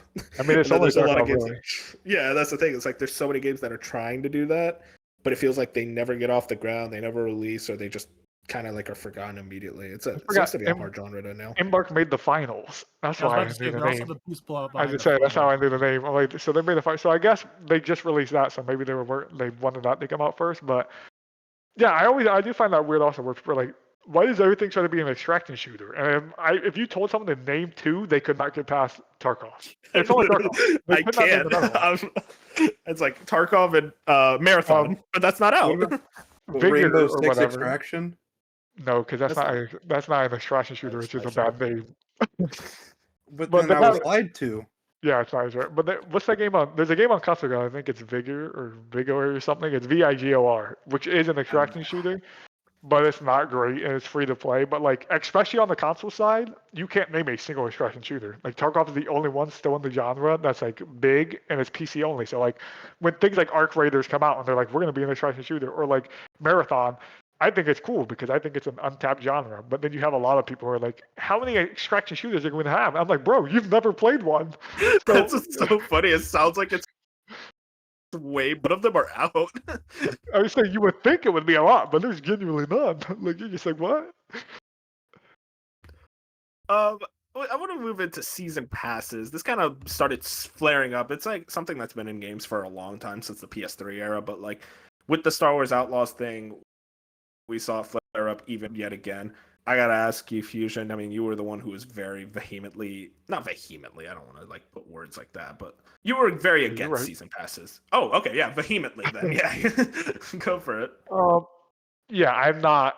Again, I'm not a fan of you're letting me as the consumer. I get it's my money, so I can decide what I want to do with it. You're just giving me the option, but I don't like you giving consumers the option to be like, hey, buy a season pass for content that could be way down the pipeline.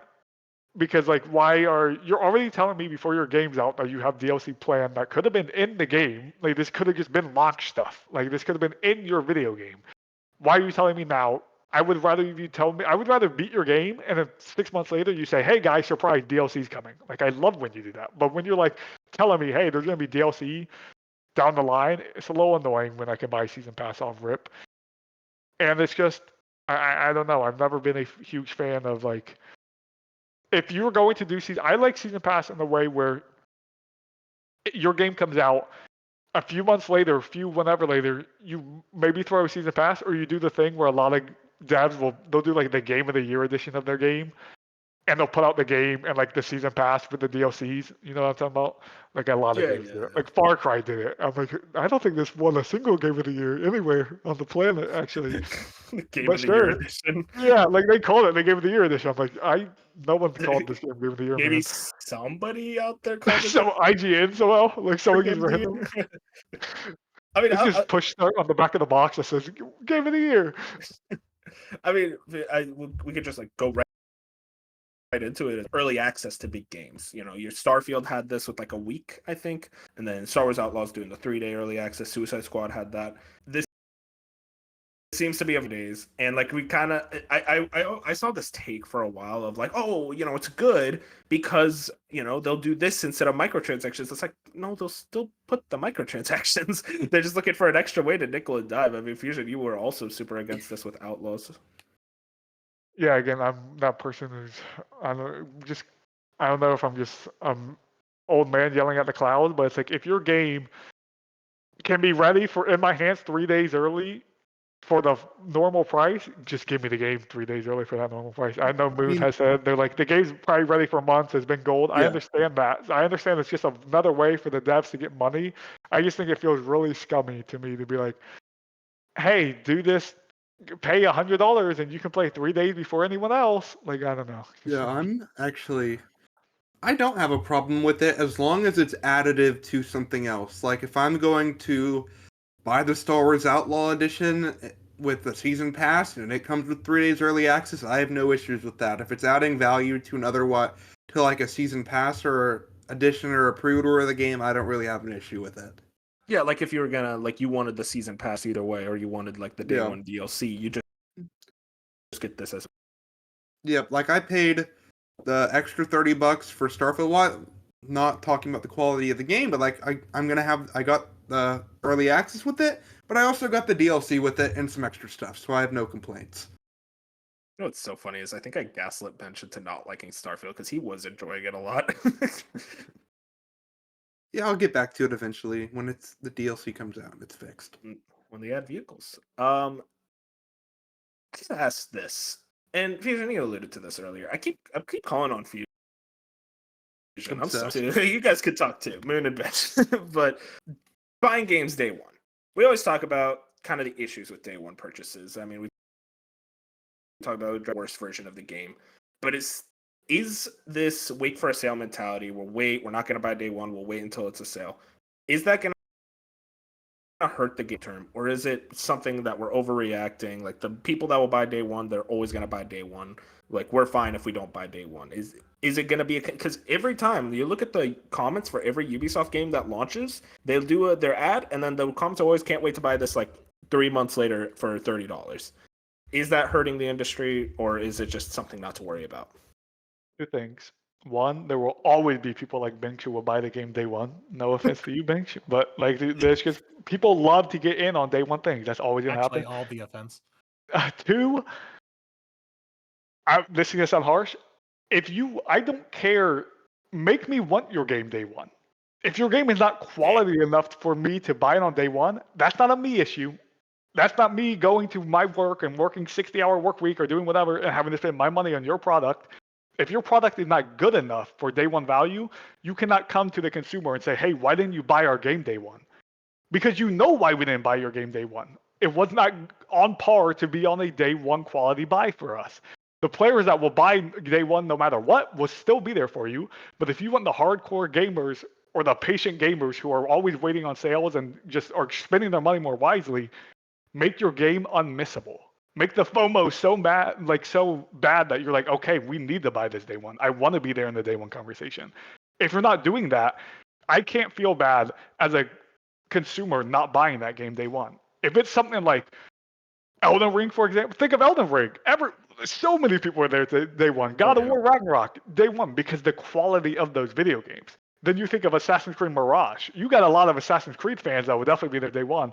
But you can't be mad as a Ubisoft company, as the Ubisoft devs, where you're like, I understand they're putting their pride and joy in it, and they're working hard. Like, there's nothing against them as humans. They're doing what they can, but like, if your game is not worth that quality, you're just not going to get that day one purchase from a lot of people. And it's like you can't put that on the consumer. It's still their choice to pay that money.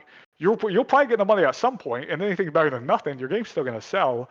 But I don't see a world where the wait for sale. I don't think it will ever hurt the industry, honestly. And if it ever did, I don't see how you could put any blame on anyone but the people creating the games. I mean, what you said there, you're what the kids would say, cooking. God, I sound like such a dork. Anyways, but no, you're cooking. It's like if your game, like Elden Ring, people bought it day one because it's a good game. God of War Ragnarok, people bought it day one because it's a good game. Baldur's Gate 3, people bought it day one because it's a good game. People will buy games day one if your game is good enough. Ubisoft games, I don't want to like be like, oh, Ubisoft, but like a lot of Ubisoft's output, people don't want to buy it day one because they're like, not just because of the sale mentality, but it's also because, well, the game's not interestingly enough for me to want to be there day one, for the conversation, for it to be like, I want to get there as soon as possible. There's just nothing there for me day one, so I'll wait. I don't care because I'm not missing out on anything. I think you have to. there are some companies that build up a trust with the consumer that you will be there if you care about this company, you will be there day one. And I think a company with that was Capcom, and I think a reason why Dragon's Dogma 2 blew up in a negative way is it was the first Capcom game to have somewhat of a negative connotation in several years. And I think, I don't know if that makes sense. No, it not regards to just like negative as in like the open world, like bugginess, like the issues Yeah. there. Just in general, there was like a Yeah. weird controversy Yes. all around for that game. Yeah, because they've put out quality where it hasn't really had those issues or they haven't been discussed as much. And when that hit, and it was the first one to have a like negative conversation around performance and stuff, it was just a lot louder than normal. You expect better from a company like Capcom, you know, like with a Ubisoft, it's Yeah. like, yeah, this is kind of expected. And I don't want to keep bragging on Ubisoft, but like that's just expected with them. Let's just use EA as the example. You want me to Yeah, use yeah, EA instead? Okay. Yeah, EA. Sorry, Fusion. I always feel worse when you're not on the show. It's like Ubisoft. Moving into. No, I totally get the Ubisoft stuff, where it's like they set up precedent, and they also put out a lot of games, a lot of different genres, and every game's not going to be a banger. But it's also there's so many video games competing with each other already. Think of this year, and like there was like 7 JRPGs in February. Like people can't buy every $70 day one, so make your game the one people want day one. Make your game the Infinite Wealth, where people are like, hey, I can't miss this Infinite Wealth. Like I need to be there. Make it the Persona 3 remake, where they're like, hey, the quality is so good, I want to be there day one. If you're something like, no offense to what's the game that you just shelved, Bench? I'm blanking on it. Unicorn Overlord? Yeah, Unicorn Overlord. I'm sure that game sold well, but like that's not a game that.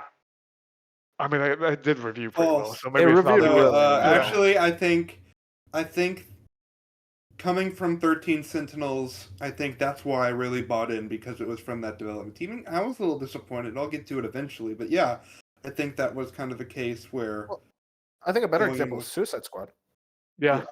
I was just trying to compare JRPG, but yeah, that makes sense. Where it's like Yeah, that works. Suicide Squad was surrounded by Helldivers, Infinite Well, Persona 3. Like you had those games. If Suicide Squad was a quality video game, so many people would have been there day one. It's Rocksteady. People love the Batman games. Like they would have been there day one, but your game was just not quality, so people weren't there day one. You can't get mad at creating a subpar product, no matter how hard you try. I'm not trying to rag on any of the devs out there. They put their hearts and soul into most of these games, and like I could never do what they do, and like I appreciate that we're able to experience a lot of these things, but like you can never be mad at the consumer unless your game's like fantastic and like just very under the radar.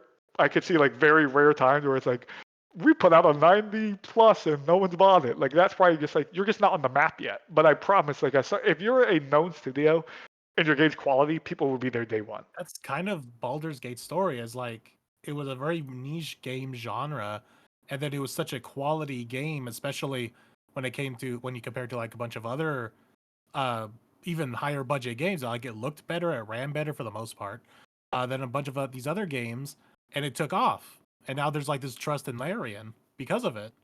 Yeah. Newsflash: if you make good games, people will buy them. Yeah, I feel like There's no better marketing than word of mouth, and Baldur's Gate is a 100%. test of that. And it won every single. It's now the leader of all the game awards. Okay, no, Elden Ring is still number one. Tears of the Kingdom's number one. No, I mean like in terms of the amount of Game of the Year awards, I think Elden Ring still has the most. Okay, anyways, that's a discussion for another day. I do want to ask, subscription services, Game Pass, PlayStation Plus Extra, The way of the future. Nintendo Switch Online. These subscription services, do we think they're affecting game prices in terms of like, are developers more worried about the price tag that they put on a game if they're going to go day and date on Game Pass or day and date on PS Plus? Is this a worry, or is this just something that's kind of just expected? Like, because we see how the subscription model is working out for TV, right, and movies. It seems to be kind of worrying and a worrying trajectory, to say the least. Do we think that will affect games, or is it nothing to worry about? Like, it's still kind of a niche market in comparison to like just buying. I think subscription services have proved that they probably can't reach the heights of a lot of things. Like I think Xbox, if they could, would take back the day one games because I think that actually hurt them a lot more. So I think that no, because a lot of these deals are also drawing up. Like I don't think Game Pass isn't really growing, and that's like the only big competitor, well, the only big subscription service. And I bet if they could take back like the expansiveness of Game Pass, they would. So I don't think it's really affecting much. It's nothing to worry about. Would you say? Like, it's nothing to worry about in regards to our I pricing. don't think it's anything to worry about. I mean, man, you're the subscription service guy. What do you think? No, I don't think so. I mean, it's a double-edged sword. It's going to. It definitely helps a lot of the smaller AA indies to be more. I don't want to say like acceptable, but like more willing to try it out on Game Pass because hey, it's right there. All I have to do is just click download, and it's all I have to do is waste my time. And if it's good, awesome. I've discovered an awesome new game. If it's bad, oh well, I wasted a couple hours. That's it. Whereas the big AAA games, yeah, I could see it affecting it in a way to where I don't know if like they'll start doing like a worse job on it or maybe like, oh, we're just gonna make this as Game Pass filler. I don't think that's gonna happen because with the way the internet works is you will be dragged to the mud if you do something like that.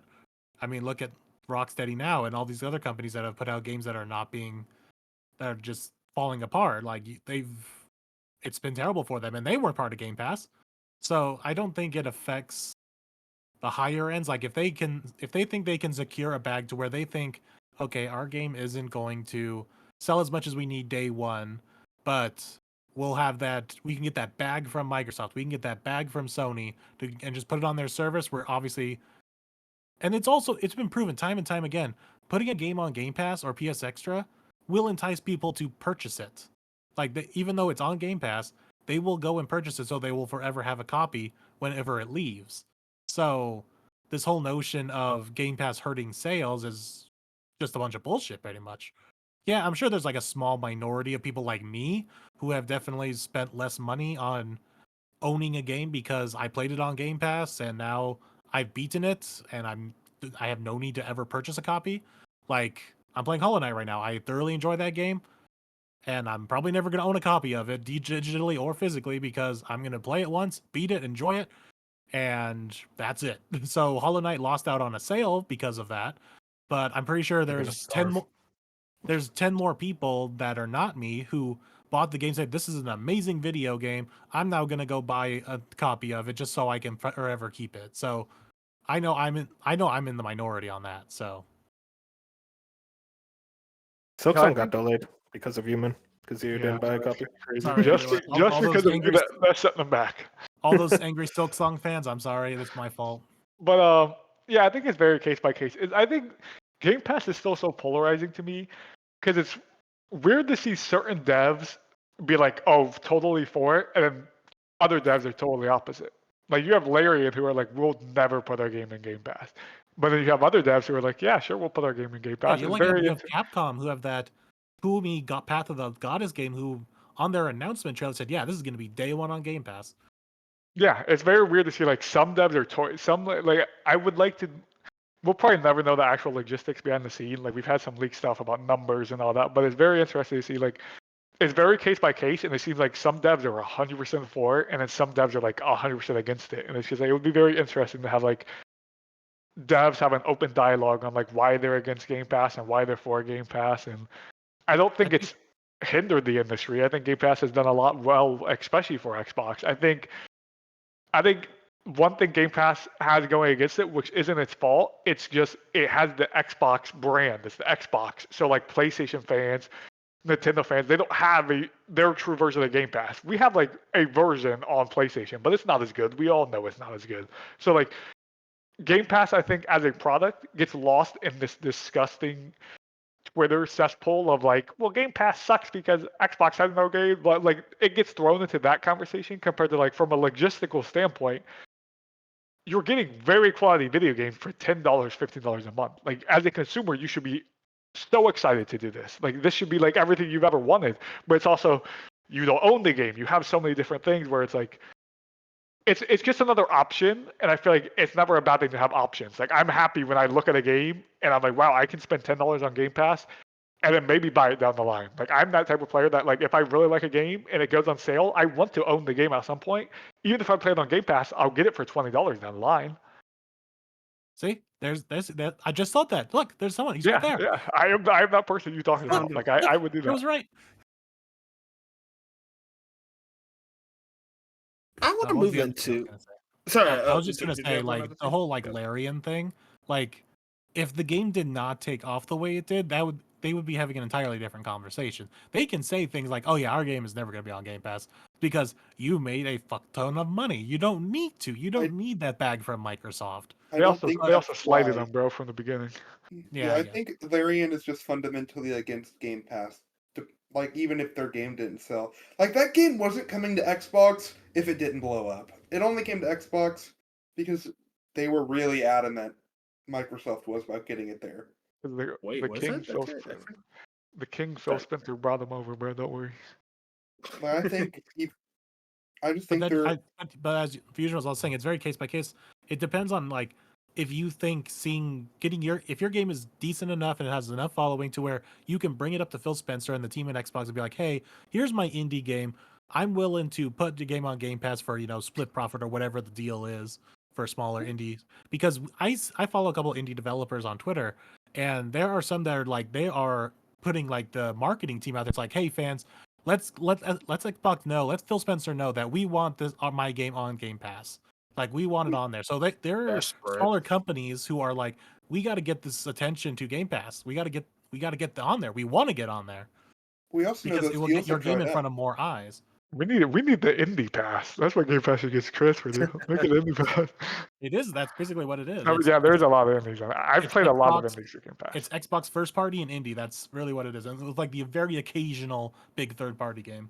I think it's But- very smart if you're an indie dev and say you're a brand new indie dev and it's like, this is our first games. Throw that first game on Game Pass. If it's really good, people are there now day one for your next project. Your next project doesn't have to be in Game Pass. Say you're someone like Death's Door. Death's Door was on Game Pass. What great, they made a game before Death's Door called Titan Soul, I'm pretty sure. But like whatever the next Death's Door, I played Death's Door through Game Pass. Whatever their next game is, I'm there day one. Game Pass, not Game Pass, I will be there. Like so that is a great example of, hey, we're a small indie dev. 2 people, by the way, 2 humans made that game. We made this game, put it on Game Pass. People now adore Death's Door. It's an indie darling.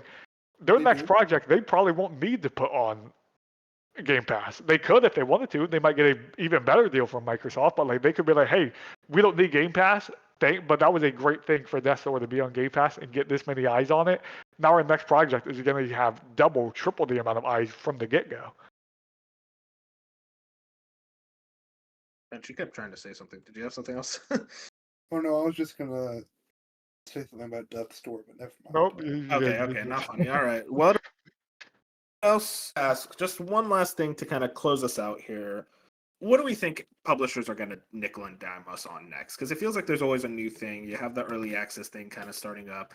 There was this season passes. I mean, if you guys remember, we used to be against DLC in general with the horse armor DLC in Oblivion. It is funny thinking back. It is funny thinking back. People were mad about, I think it was $1 horse armor, which we look at it today. It's like, that's DLC. And it kind of tells you, it's like, damn, gaming changes. The opinion on like this type of thing where it's like, it is a slippery slope, truly, where you get mad about this one thing. And then 10 years later, you're like, well, that's nothing major. So it makes you think, it's like, what is the next thing that they're going to start going like, hey, now you got to charge this, we're going to charge this, or do this new model. I think the next early thing access will probably take off in another way that we're not expecting.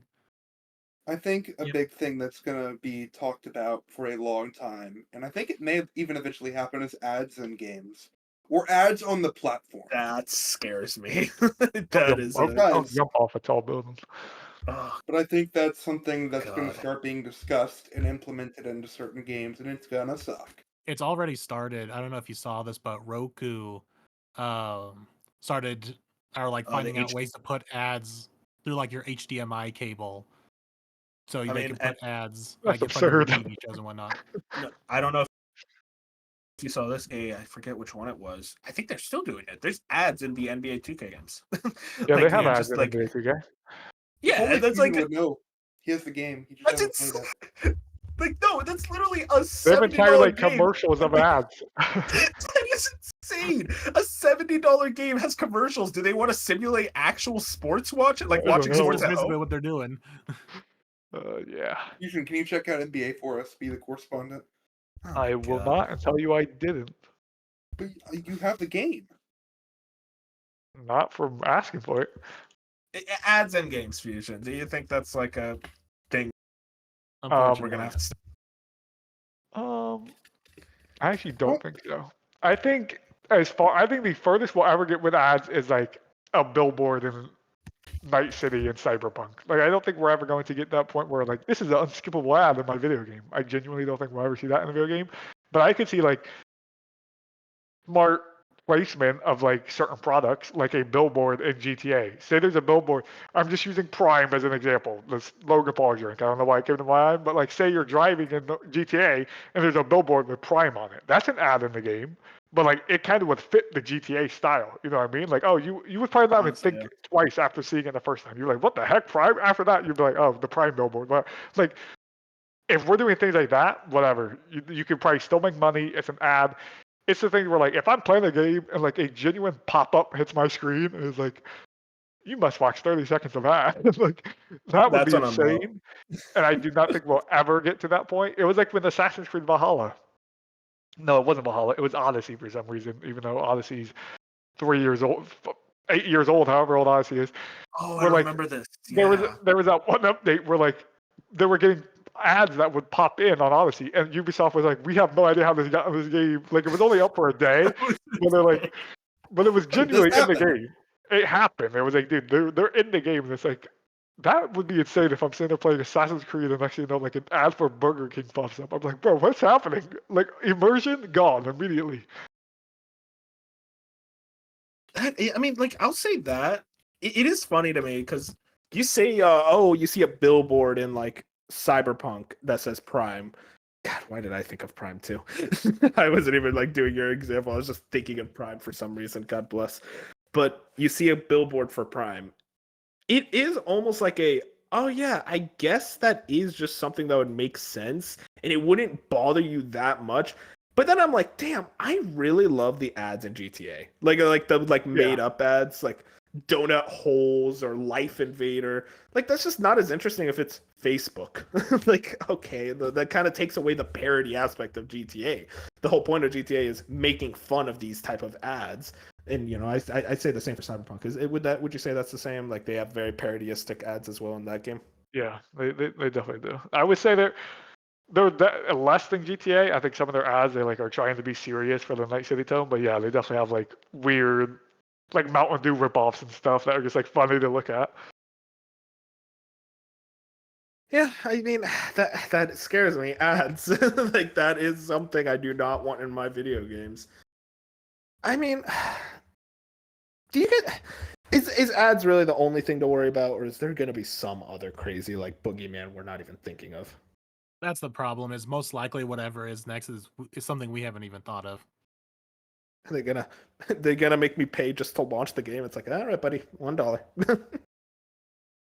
Going back to the arcade machines, you got to Yeah, really. Yeah, video game pricing. We talked all about it. That's pretty fun. Oh my god, what do we call them? Topics. God, goldfish brain. But yeah, I had a lot of fun. I think that we learned a lot. I mean, any last thoughts on video game pricing? What you guys want to change in the future in regards to this model? Go lower, but it never will. Never will. Have more sales. More sales Yeah, all the time. more sales Steam, would be Steam helpful. always seems to be on sale, so. More sales, better for the consumer, maybe less for the developer. But hey, you know what? I Make think a better game.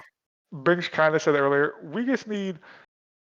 Not every game has to be $70. Give us some of those cool $40, those $50 titles that make you feel like there is something special when you buy a game and it's like $40 and you're like, dude, I would have paid 70 for this, but you got it for 40 and you're like, this feels good. Like this feels real good. Like moments like that are awesome. It's like I want more.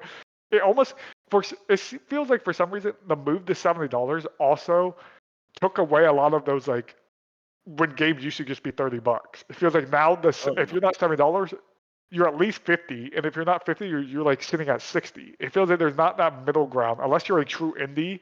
There's no like double A scene where you're getting like where I felt like in the PS4 era there were so many like $40, $30 games that were like of quote unquote AAA quality. Yeah, and it's like you don't. I feel like we're getting less and less of that unless you're a true indie title nowadays. Which again, video games are getting more expensive to make. I understand why the industry is doing it, but as a consumer, I want more like, hey, this game's only $30, and it's also from a big name publisher. I love my indies, but like big name publishers can also have lower pricing, like Hi-Fi Rush. That was like $30. We need more of that. But see, the other problem was Yeah, Penny's Big Breakaway was also $30. Yeah, Yeah. I mean, like, I want them to explore that pricing model more often. I think like there's so many numbers, so it's like utilize $40. The thing is, though, we've already seen this happen with the movie industry. Is there used to be so many mid-budget, couple $100,000 movies of just like small, simple comedies, but those don't exist anymore because everything is either a true indie where everything's made on a shoestring budget or multi-million-dollar movie. All those mid-range budget movies just completely disappeared because of rising costs and all that. And that's what's happening. So with it's games. now happening in the game industry. Yeah. Really rough times. I hope we can get. I think we'll get there. I think everything will come out hunky dory. At least I can hope so. I'm an optimist. Hunky-dory. Let's talk about what we've been playing. We'll go really quick on this. So I'll just say real quick. I did watch the Fallout show. I'm not finished. I think I'm 7 episodes in. Might be. And it's very, very good. As a Fallout fanboy, it got me to actually play Fallout again because I'm like, damn, now I'm in a Fallout mood. They just nailed the aesthetic. They nailed the vibe. The very dark humor, very black comedy of the Fallout series. They very much do that in the show. Characters are all very interesting. I'm not a big TV watcher, but this is the TV show that I'm like hooked at. You know, like I'm gonna watch an episode. I will say, I kind of wish they did weekly releases because some of these episodes end with a stinger that's like, damn, that would have been a really fun discussion for a week. But hey, you know what? Learn. It also the show takes place in California. They really nailed the Californian vibes, you know, because the show takes place in California. I don't know if you guys, but yeah, very highly recommend it. No, if you're a dumbass. I've been watching a show that had some video game stuff in it as well. House has a Metroid Fusion thing in it. Been watching House. God, Fusion, we have to kill him. if we don't acknowledge anything he says, I'll move on.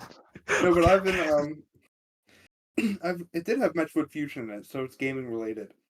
FF16 DLC bench, how is that? Yeah, the Rising Tide, it's very good. I mean, the Leviathan ability is great. The Icon fight was great. I'd probably rank it as the number 3 in the game overall, which is very good because I liked all of them.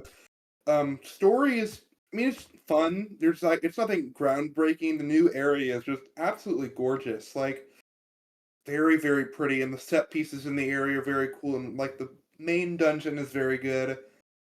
So I mean, I've really enjoyed it. And then you get something after you beat both DLCs that makes a replay very, very enticing because it unlocked something that is very cool. Quick question: Did they add a new ending like Dark said or no? No. Okay. He's a liar. No, I didn't think they were going to, but Dirk thought that they should. No, but I mean, solid. Yeah. So I just thought it was it was good to go back. And like, I've been in a bit of like a gaming rut the past couple weeks, like playing some games but not a whole lot, and just not feeling it. So going back up to this, playing through the FF16 DLC, which took me like 6 or 7 hours, was really very nice. Kind of, even though the ending of the game does offer closure, it was very good to like remind me why I love FF16 and that it's very good, and now I move on. I just want the viewers at home to know that when Bench says gaming rut, he meant like a day and a half. No, It was I've a been, week like, max. No, because I've just been not feeling like if I was playing a game, it wouldn't be more than like an hour at a time, and I wasn't like fully into it, half distracted, not feeling great. So I'm kind of like back into like playing that Unicorn Overlord game. You want a hug, Bench? What the hell, Fusion? Straight shot. We need to get beef on the podcast. I'll give you a hug, Bench. Don't worry. Fusion, as someone who likes FF16, apparently you didn't like it according to Bench. I don't know, but any interest in this DLC, or you're like, nah?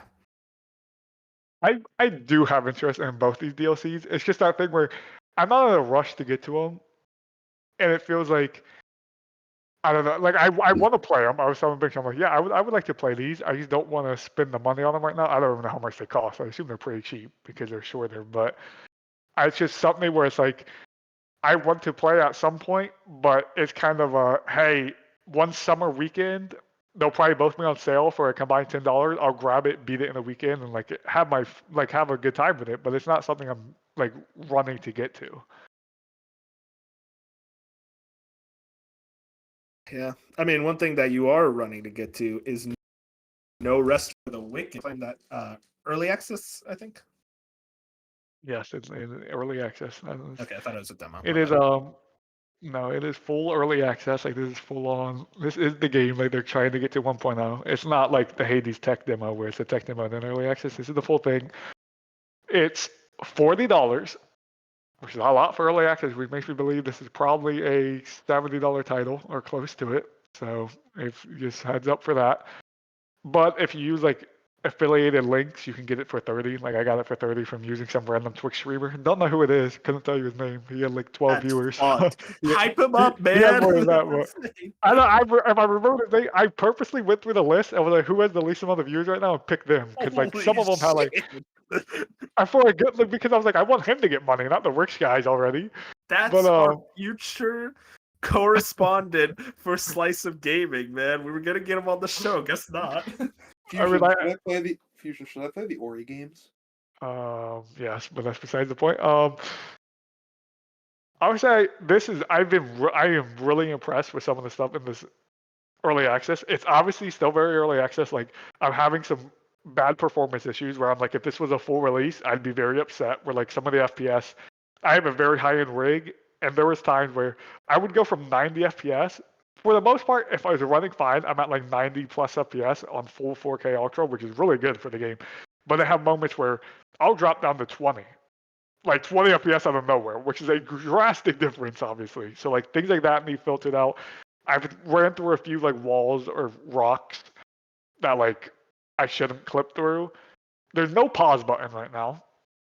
Shout out to all the people who don't believe pause buttons should be in games. If you know, you know.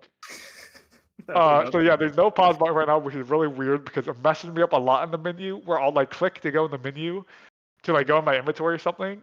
And then I forget, I gotta press another button. It's just weird. There's no pause button. They're working on it. I think it was literally just an oversight. Like they just didn't think about it for some reason. I have no idea. Again, early access.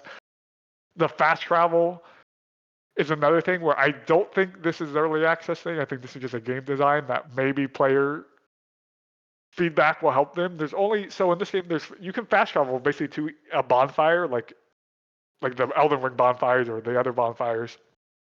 But there's a town called Sacrament, which is really cool. And you can build up Sacrament, you can build a house, you can do a lot of things. There's one bonfire there that you can always teleport, you can always fast travel back to. But if you're just out in the world, you can't fast travel to another bonfire out in the world. You can only ever fast travel back to Sacrament. So it is a lot of like actually out there exploring, walking back. Because I understand it's not a big deal because it's not like a gigantic map, but it's a thing where it's like I would like to fast travel to every point I can. Like I wouldn't, you know what I mean? Am I the only one who feels that way, or? So what exactly? Like fast traveling back to any like bonfire? say yes, I want to fast travel to any bonfire in the world, but right now it's you can only from Sacrament, which is like this main town you discover. From Sacrament, you can only fast travel to the last bonfire you touched, and then from any bonfire in the world, you can only fast travel to Sacrament. Does that make sense? Okay. So basically, you can't fast travel between bonfires, and if you're at Sacrament, you can only go to the last one touched. Yeah, that is dumb. Exactly. Yes. So even Dark Souls 1, you could fast travel to anyone. Yeah, so I'm like, it just seems like a design thing right now. There's also a Souls game, right? So like it's a Souls like you're gonna die a lot. They have something very unique, which I am not a fan of right now, and they already patched it, so I'm interested when I get back in. Because granted, this is all I played 5 hours, so this is all me under 5 hours with this early access. But they have durability debuffs every time you die on your weapons and armor. Oh, So, that's like, stupid. yeah, and it's a soul like, so you're going to That- die. You're going to be punished in the fight. So, like, say I go out and die. Granted, I don't know what the percentage was, but it felt like a lot. And I in the patch today, which I haven't played yet, the hotfix, they already tweaked it and said we made this drastically less because it wasn't. People were complaining. That was a bunch of Steam reviews I saw were like, this is a Souls game where we're supposed to learn the combat and learn the encounters, but you're like punishing us in a horrible way because durability is just annoying. I hate durability in all video games. I'll put that straight out there. So like, I'm not a fan. Like, it's not a thing. It was one thing with the Zelda games. I understand why Zelda does it and Breath of the Wild and all that, but that was one thing where I was like, man, I just don't like I don't like when my weapon breaks and I have to go through all of that. So like that was really annoying. But like those are my basic like 5 hours in. This is very early access. A lot of that can change. A lot of the pros though, like I mean, this game looks visually stunning. We've all seen the trailers. We've seen like the art style is like very unique and it's amazing. I've been super impressed with the voice acting. The voice acting is incredible right now for a studio that doesn't have any voices in the Ori games. Like they have made up language and they're not talking. Like this has incredible voice acting, and incredible cutscenes that I think everyone should just watch or see on YouTube or just play. And I will tell you right now, the parry feels incredible when you hit it, and the combat feels weighted and very good. Like I think. Yes, I think you would love the combat in this game. It's very much like you have to position yourself. It's very much position combat where it's like you want to get yourself in the right position. You don't want to like you're not just running in there hack and slashing. This is very far from Diablo. This isn't Diablo style ARPG where you're just going in there using every ability in the game. This is very much like you have to be aware of your position in the fight, hit your parry window, which is not easy to hit. I'm even struggling with the parry window, and like the parry window is not easy, but once you do hit it, it feels really good. And like overall, the combat is just awesome. The exploration is awesome. I'm very impressed 5 hours in of how much there's bounties. Like there's an entire bounty system. There's a town I can build up where I literally can go to a town builder, and he's building like I'm right before I got off. I was in the middle of building like an inn. Like I met this side character named Caroline, and she runs the inn there. And like I'm building up her inn for her. I had to like, so like I'm building up her inn, and I'm upgrading the blacksmith, like the smithy, and like there's different vendors. Like I met a cook, and I can upgrade his stuff. I'm like, Okay, this is all just awesome. Don't get me too excited. You're getting me Yeah, I'm excited telling now. you. There's a lot of stuff in this game where it's like I knew from the trailer and stuff we were gonna have a house that we could upgrade, which I'm not yet, so I don't know when that comes into play. But like the fact that you're giving me this entire sacrament, like this entire town called Sacrament, and the town is really impressive. Like it feels alive, and every single NPC I've interacted with talks to me and is fully voiced. Every single one so far. They have a voice line there. I'm like, that's incredible for an indie game, for any game period, but even an indie game, just putting it out there. So like, I don't think you're missing anything if you don't jump in the early access right now. It's still rough around some edges, like I said, but I would be looking for like, if this is something you have your eyes on, I think it's worth the $30 right now, even the $40 if you don't go through the affiliated link. But if you're someone who wants to wait for 1.0, just wait for 1.0. Like I'm sure I can guarantee when the game comes out, it's going to be very, very good if this is the foundation they have right now. I mean, everything you're saying is pretty much everything that I like from games. Like I like my Souls likes, I like my punishing combat, I like my dodge rolls, parries, all that good shit. And the town builder segment, it's like, yo, that's the shit I go for. I don't like town builders by themselves, but you put that in a game where like there's actual other stuff other than just building the town, like I will get obsessed with it. I don't know why. I'm just weird like that. But no, I mean everything. I'm with you there. Oh, you went okay, cool. I thought I was crazy. Because yeah, any game where it's like even Assassin's Creed Valhalla has a little town building where like I don't if this was just the town building simulator, I wouldn't play it. But like I'll be out in the like in No Rest for the Wicked, you can get a pickaxe, you can get an axe, you can actually go out there and like chop down trees and mine for ore and get stone and stuff, and you can bring it back and like so it's things you're already doing out in the world, so you don't have to go out of your way. Once you get back to your town, you're gonna have those resources. So you talk to the guy, you're like, hey, I want to build the smithy up, or I want.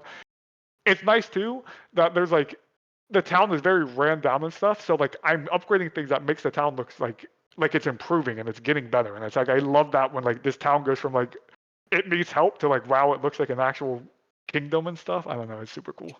Can you ignore it? Like, is it something that you could just totally Yeah, ignore? and it'll I be think fine? you totally could. I think other than, I assume you don't want to ignore like the smithy and like the blacksmith stuff because Oh yeah, of course. like yeah, but anything of like cosmetic wise, like I did one where it's like I just built a staircase that came down from one side of the town so I could get around quicker. Like it was a shortcut basically.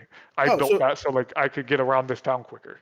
So it's not like you're like positioning it yourself. It's something that's No. like, Yeah, okay. you're not going in there and placing things. It's literally just like you go up to this dude. He has an entire list of like upgrade the smithy, upgrade the vendors, upgrade the cook, upgrade this staircase. It's that type of stuff.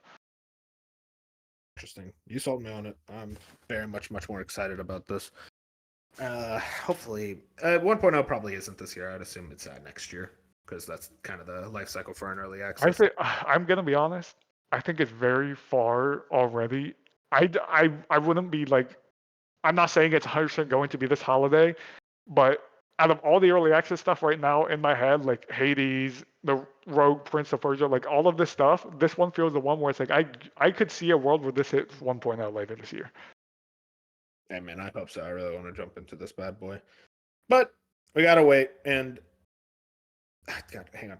But we gotta wait, and the audience at home also has to wait for the next episode of Slice of Gaming, as this episode is finished. Ah, that wasn't that good. Anyways, we're done.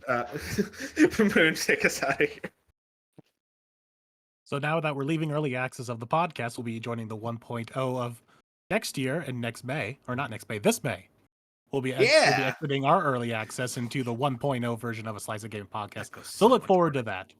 So hope you guys enjoyed. Make sure to like, comment, subscribe. Let us know in the comments below what early access games have you been a part of. Hope you'll see you all in the next episode. Make sure to check out our other content on our channel as we are expanding to other content. So that's very exciting. But we'll see you guys on the next constant, that is a Slice of Gaming podcast every Saturday morning. Say goodnight, everyone. Good night. Watch House. Don't watch that. No. Watch it. No, stop. We're not doing this arc bench.